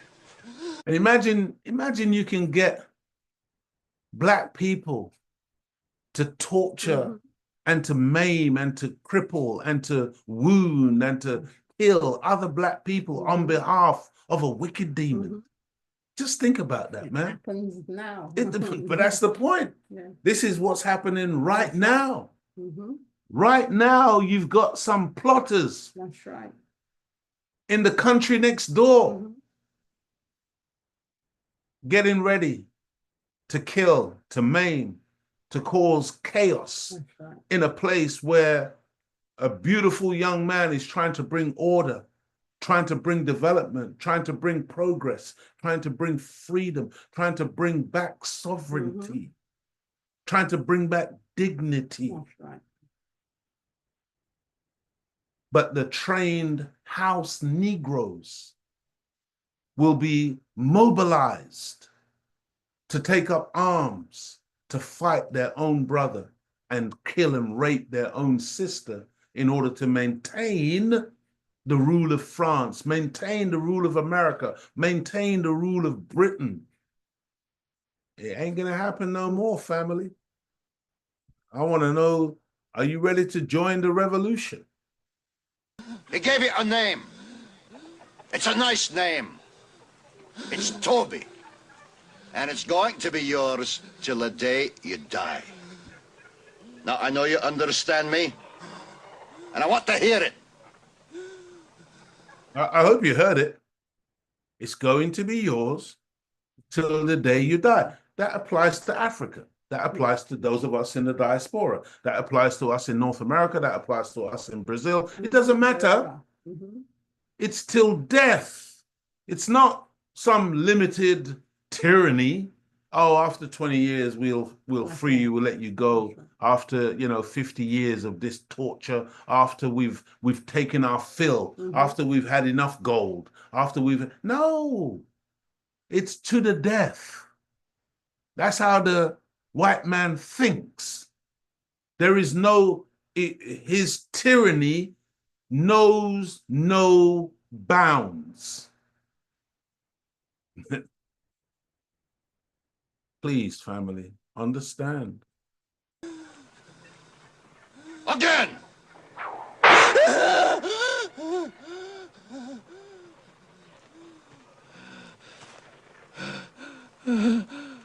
I want to hear you say your name. Your name is Toby. What's your name? Kunta. Imagine you got the Gulf of Mexico and Donald Trump says, no, it's going to be the Gulf of America. America, this is something that was just invented a couple of hundred years ago. See, Mexico, the Aztecs, that's ancient, man. But he's going to come now and he's going to say, no, you're not Kunta Kinte, the ancient black original man of the earth. No, you're Toby. We're going to give you a new name and you're going to like it. We're going to change it from the Gulf of Mexico to the Gulf of America. And you're going to like it. Whether you like it or not, we're going to impose it on you. Wow, family, man. I hope we're awake. Because you see, this is what we have to end. This is what we have to say, no, it ain't happening no more. We don't go along with tyranny, man. Do you understand what the scripture means when it says, reject the devil and he will flee from you? That's not the right quote. Resist the devil. That's the terminology.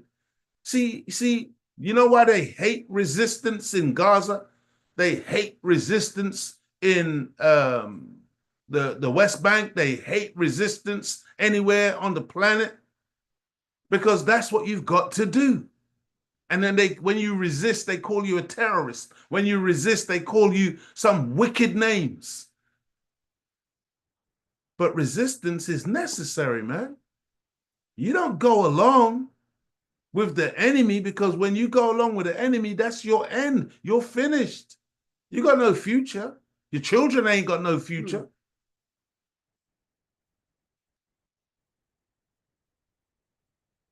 Satan. Here we go, family. I want to hear you say your name. Your name is Toby.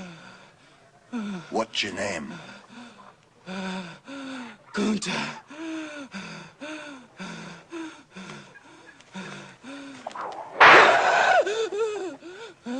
Lord God, help that boy. They're gonna whip him dead. What's your name? Say it. Toby. Who are you? Say your name.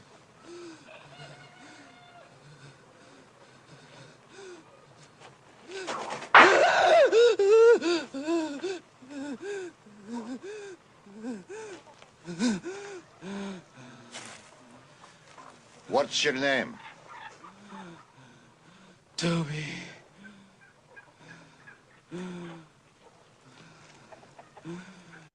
See those faces, family? Do you know what that means?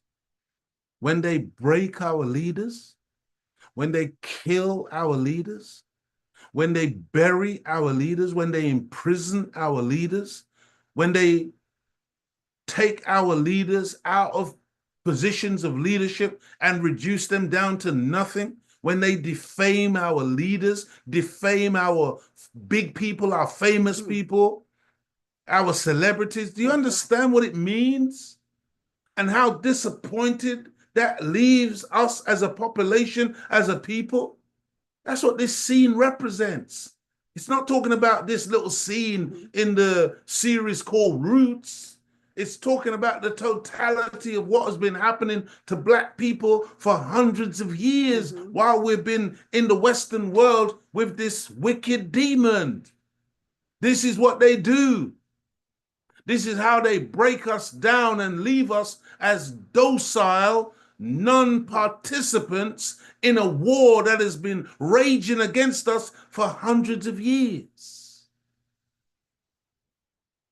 All of these people, man, their spirits there after that, they hear him say, Toby, that's it. The people are demoralized, they're destroyed, they're distraught, especially the women. See? And some of us wonder why our relationships, male and female, are so fraught with difficulty. Because essentially the Black man, for the most part, has been castrated within these societies, within these systems, within this Western world. We become effeminate as men. This is real. Even now you hear them talking, the narrative is about a toxic masculinity. And they're trying to get men to run away from being masculine, from being men. I see brothers walking around now and I'm scared to death because they're effeminate. They look soft.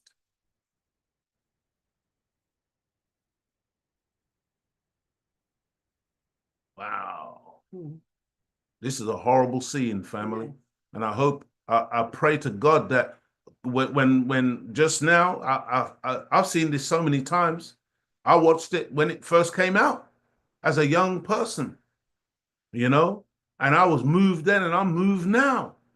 I wonder what effect it has on you. Toby.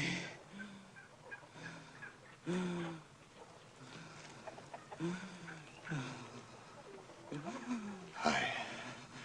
Say it again. Say it louder so they all can hear you. What's your name?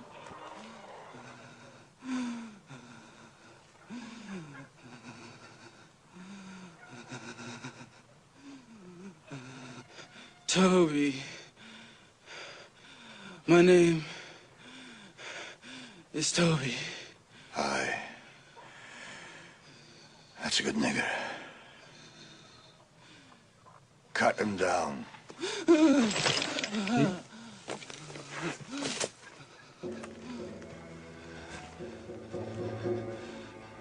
See?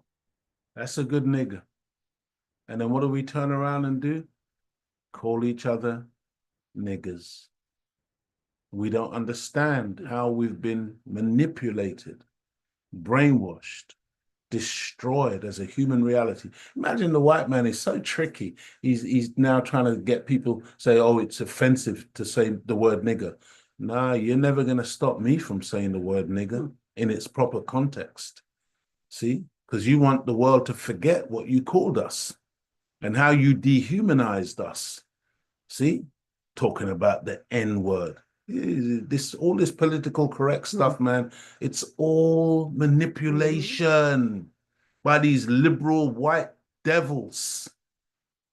You know, the liberal white man and the liberal white woman, they're sometimes worse than these right-wing rabid racists, because they get right up close next to you, make you feel that they're your friend.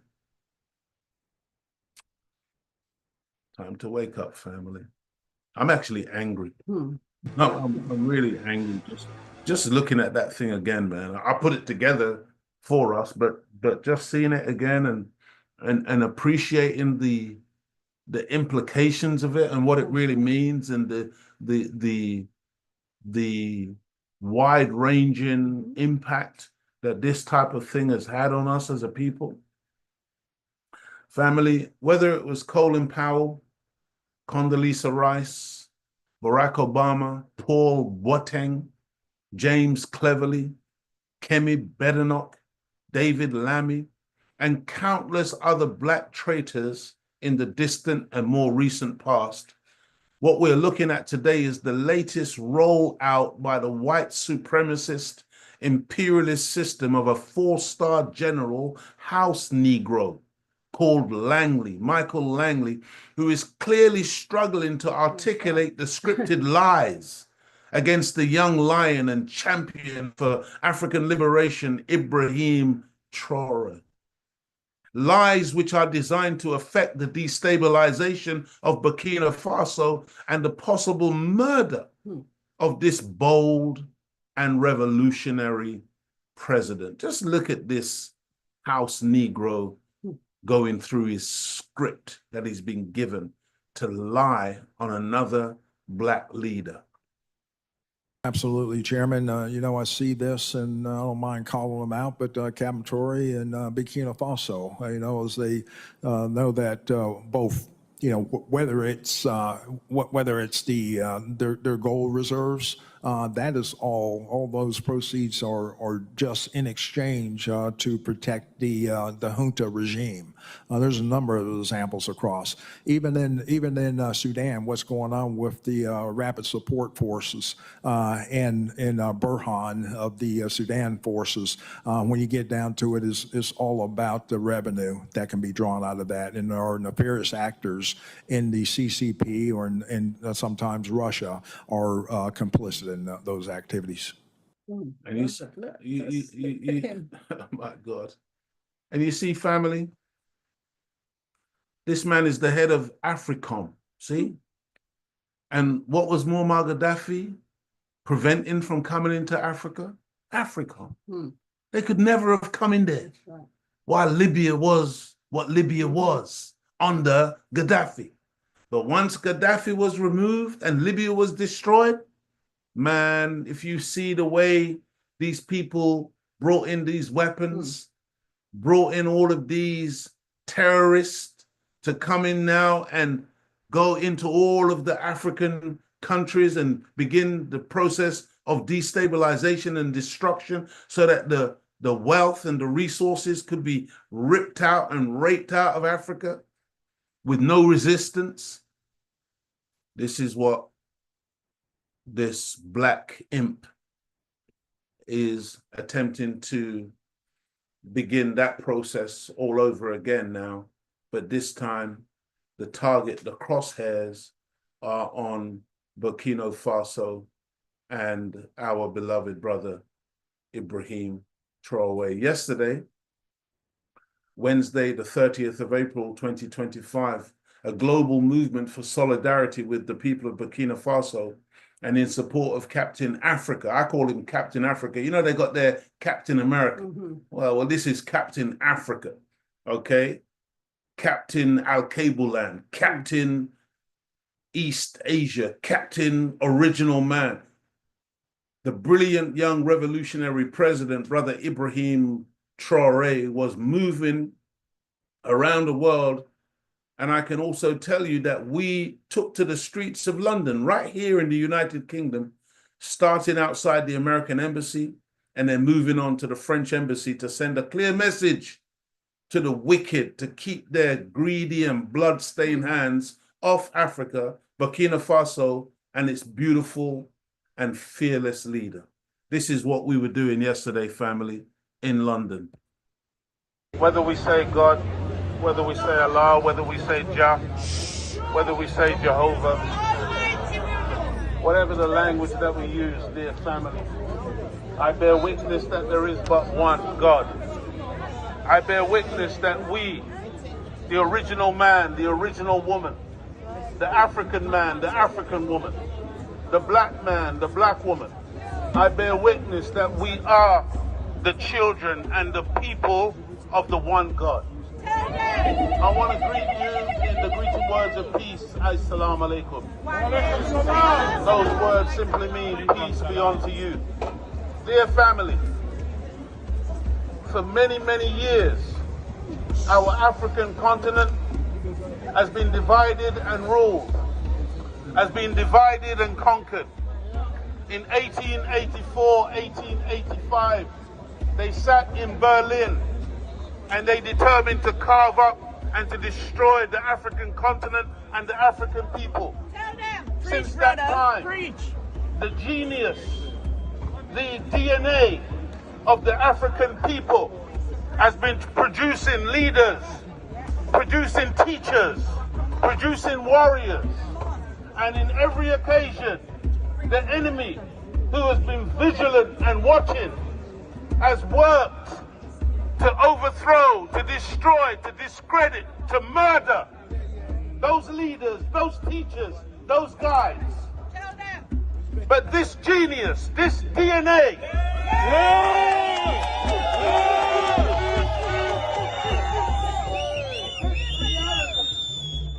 of the original people cannot be destroyed. And so once again, from the womb of a beautiful black woman, we have produced a warrior whose name is Ibrahim Traore.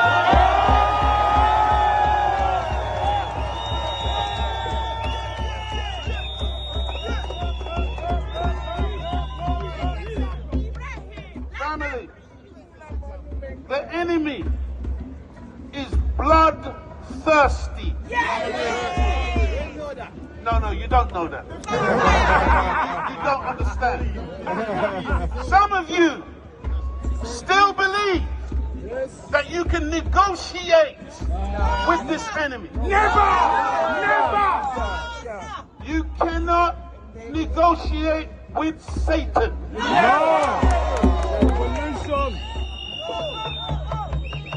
Even Muammar Gaddafi, after over 40 years, the enemy was determined to kill him.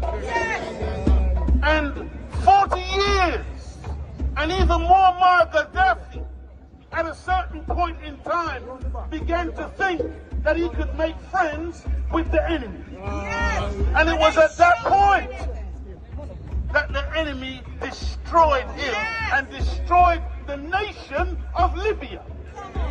And through Libya, they infiltrated and set up jihadi groups, so-called Muslims, terrorists, set up by the CIA Set up by MI6.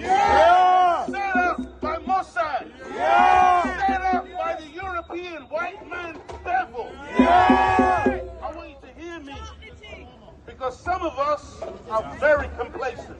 And you don't believe that the white man is the devil. Yes. You don't believe. But the Honorable Minister Louis Farrakhan, following the teachings of the Honorable Elijah Muhammad, has been teaching this now for nearly 70 years and warning black people that we must come together. We must have the United States of Africa.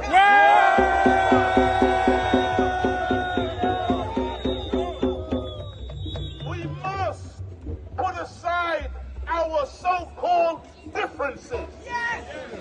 Whether we call ourselves Christian, Muslim, Rasta, Pan-Africanist, nationalist, socialist, atheist, we have something in common. This black skin. The enemy makes no distinction between us. When he sees us, he sees his enemy. And when we see him, we need to start seeing our enemy. I'm appealing to you, brothers and sisters. Today we're going to go to the French. Those are the wicked demons. Yeah. But remember, you're standing not in the belly of the beast. In the beast. The belly of the beast is America. But the head of the beast is right here in the so-called United Kingdom. This is the most wicked demon on the planet. Understand me? And so when we move out, when we march, when we go to the French embassy, understand that the enemy will try every trick in the book to make us to walk on the pavement. It's not that kind of day. We have to demonstrate, not in words, but in deeds, that we are revolutionary like our brother Ibrahim Traore.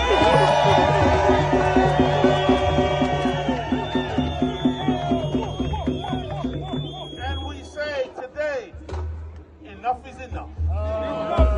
We're going to talk to the French next.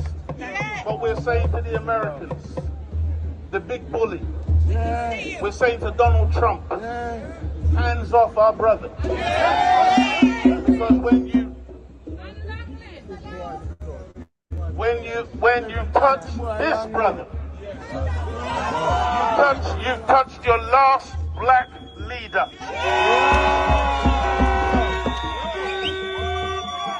We say to the people of Burkina Faso and the wider Sahel community.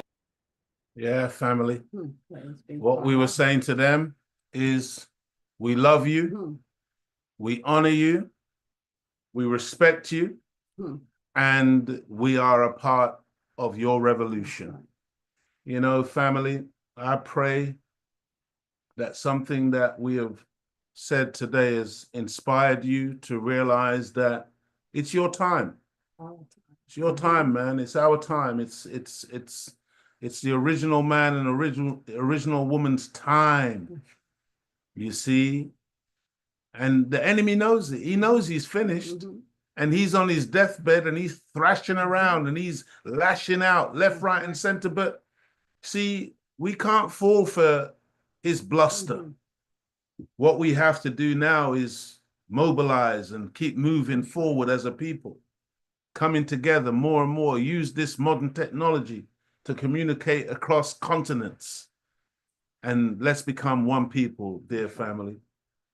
I just wanted to touch on a few comments from different people. If Sister Claudia, if you can have a look. Well, also from last week, our brother Johnny Mitchell, because you said Johnny come lately, and yes, we know. Yeah, we wasn't talking about you, brother Johnny. You're not no Johnny come lately. You're an original black man. That's right. Praise be to Allah. That's right. We'll just read what our brother has said. What's with all those shots they try convincing pregnant women to take before pregnancy. Ooh. Yeah, me and my lady don't feel comfortable with everything presented. We are at we are at a standstill on that stuff. Wow. Well, talk Wow. about it, Sister Yeah, Claudia. what can I say? You know, we are dealing with Satan. I'm not going to tell you not to take them. I'm not going to, it's totally up to you, but us, no. Tell them what you did. No, we Tell them don't. how you moved. Well, they actually told me when I was pregnant that I was going to bleed to death if I had our baby at home. They said, you're going to bleed to death.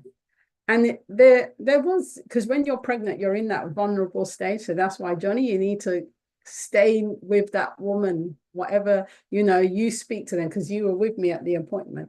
But you do feel that fear, but then you've got to put that God forth, bring out the God in yourself. And we decided, no, well, no, Allah is with us.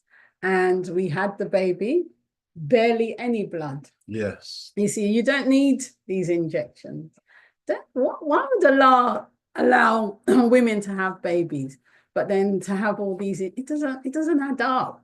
You know, we've got to really go back to how pregnancy is not an illness. That's right. It's something natural. Natural, man. Yeah, it's natural. Why do you need all these injections? Why do you need to give birth on your back?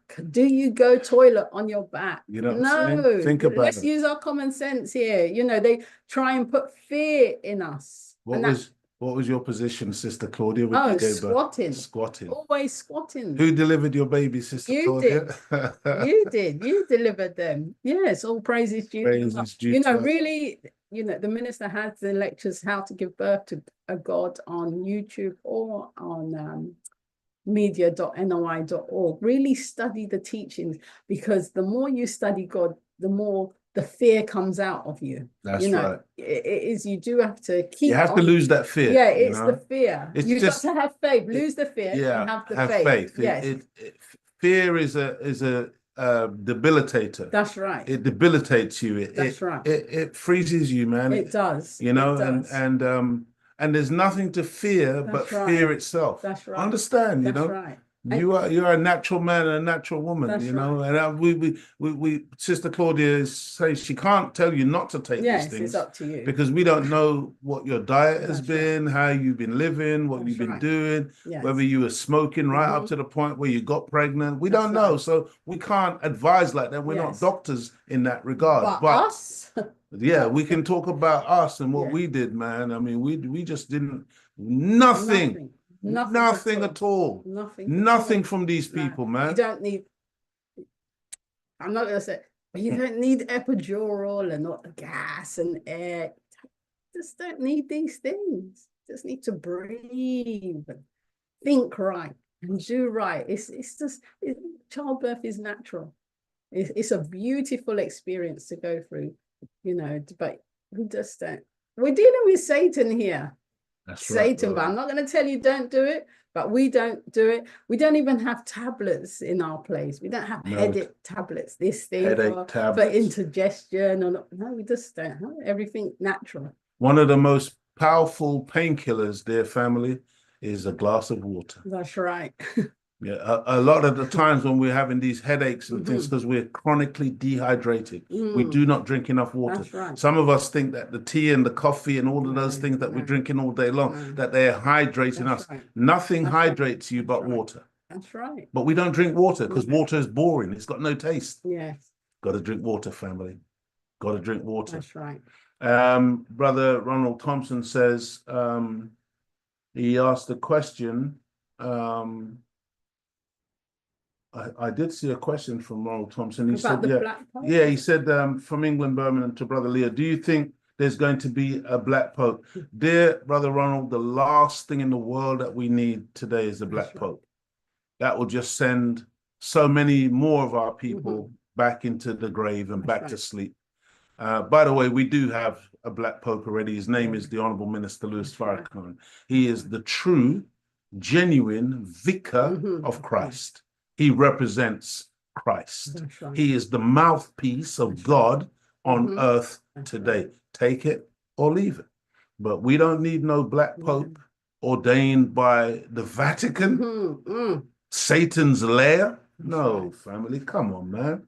If there's a black pope, he'll just be taking Satan's That's world. It's his system. He can't. Black Pope ain't gonna come in and change nothing and make your life better. No, dear family. The last thing we need is the Black Pope. Go exactly. Ahead. God consummate all things new. All things new. It's not going to be this world system anymore. It's God's world coming in. Satan's world coming out and God's world coming in. That's right, beloved. I'm just looking to see if there's anything else I can respond to. Yeah, Any Right says, I'm so happy Master Farad Muhammad came and gave us holy names. Ooh, do you know how powerful that is? See, because when the devil took our names and called us Toby, or called us John Smith, or Tony Thompson, or Harold Smith, see, that's dangerous. What that means is that when he gives us his name, it means that we now belong to him. That's right. That's why we're wearing his name. So when God comes, he changes our names back, and he gives us his attributes, gives us his name. See, so now we're in the name of God. We're in the name of Allah. That's why when you see Brother Leo Muhammad speaking anywhere, always start in the name of Allah. See, in the name of Allah, not in my name necessarily, because the name Muhammad means one who is worthy of praise and one who is praised much. But if you praise me, my answer to you is all praise is due to Allah. All the praise belongs to God. You see, because it's his name, Muhammad, one who is worthy of praise and one who is praised much. And look at the generation that's coming up now. The names, these names they have: Jamal, Brill, Aziza, all these, Mariam, all these beautiful names. Jana, all Assad, these, Isa Rashid. These names. Come on, man. God's names. Returning to our Creator, beloved. Right.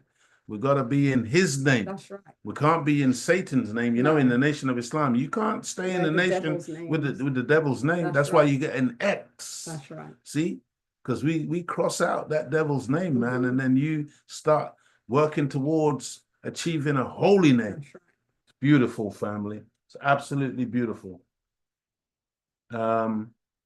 So somebody said, Brother Realist Rap says, Brother Leo Muhammad, what's the name of the movie? It's Roots. Yeah, Roots. You can, I guess you could still probably find the whole series, probably on YouTube or some of these platforms. Where did you find? I found that particular clip via YouTube. Okay. But yeah, it's called Roots, and it's based on the book written by Alex Haley, where he retraced his roots back to the Gambia in Africa, and he wrote that series, or they produced that series for television, and it was very, very powerful, very, very moving. I learned a lot as a youngster watching Roots about, it really kind of helped to wake me up. I was coming into a knowledge of myself, but when I watched that, and I remember I would be very angry after watching an episode, and I would pray that I wouldn't meet any white people the next day. That's how it affected me. And so we need to remind ourselves of what happened to our ancestors, what happened to us.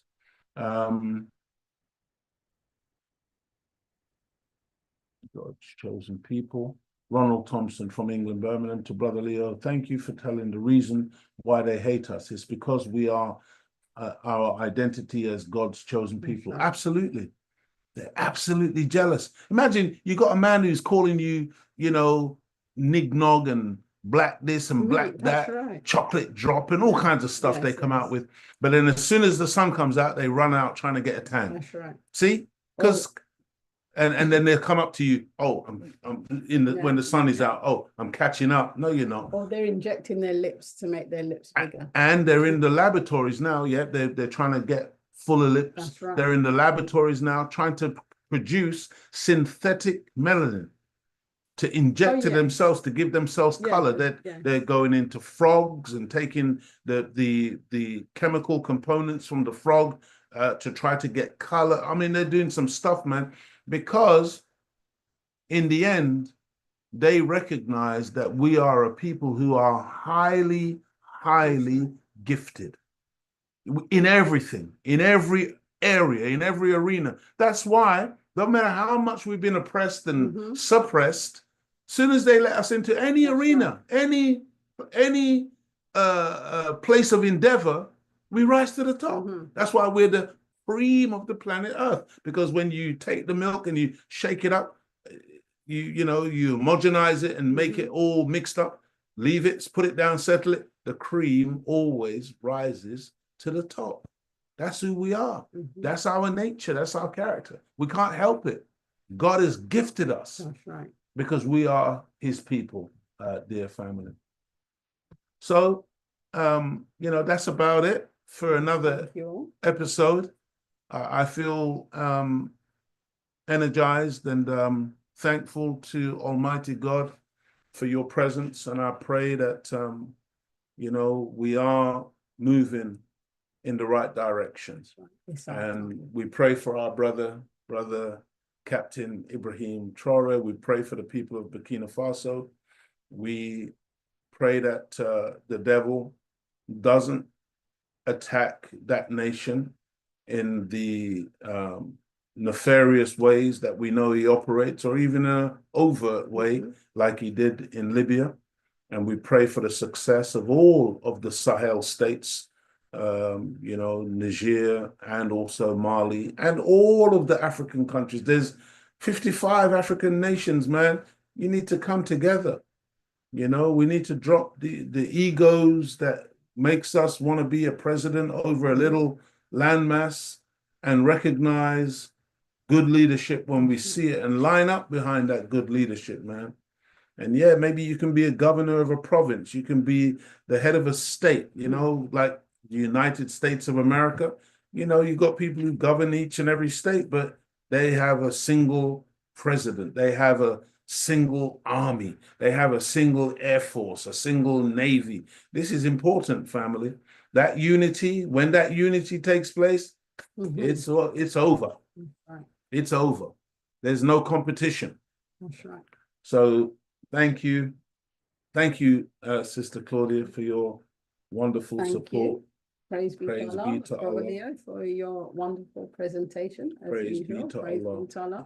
But don't forget, tune into the Final Call Radio 24 hours a day, 7 days a week. Remember, you are what you eat, not only physically, but spiritually. So keep feeding on right guidance. And also, don't forget to subscribe to the Final Call newspaper, the digital edition, for a small, it's just small fee that you have to pay. Small amount every month, but I'm sure you can get it's well worth it. Oh, well worth it. And don't forget, tune in to NOI.org every Sunday, or if you just want to watch a lecture, or if it's not on Sunday, there's hundreds of lectures there from the Honorable Minister Louis Farrakhan and the students in the NOI. But thank you all for listening. And in truth, really, we all need to be feeding on the word, because Africa, they have their land, our brothers. We don't have anything here. And the more we get God's mind, we don't want to go over there with Satan's mind. So That's we've got right. to That's right. change. We all have to change, because we're all at war. Satan is after every single one of us. So big shout out to Stephen Brown. Okay, who's at work? He's at work, yeah. That's right. And also A Zinga. We want to they say Africa is not taking it, the people outside of Africa not taking it seriously. No, I think there are a lot of us taking it seriously. Tremendous atmosphere yesterday, beautiful spirit. A lot of our people realizing the time, and really embracing the struggle and appreciating that we've all got to be moving on a different level now. That's right. Even those of us not on the continent. And yes, there was another point. Yes, the Nation of Islam, it is a way of life. 24 hours a day, 7 days a week, family. New way. Yeah, this is not a religion that we practice on Sunday or Saturday or Friday. You know what I mean? We try to live this lifestyle 24 hours, 7 days a week. That's the only way that we're going to be successful as a people today, when we are operating a way of life as opposed to religion. That's right. So may Allah God bless, guide, and protect you and your families. Thank you once again for tuning in. And inshallah, I'll see you next week. So 3-day fast this week. That's right. Starting this evening. Yes, Last this meal evening. this Have a good evening. meal. If you manage it, let us know next week. Okay, if you manage to go 3 days without food and eat next time on Sunday, please let us know, because we want to congratulate you and big you up. Absolutely. May Allah bless you as I greet you, as I found you in the greeting words of peace. Assalamu alaikum.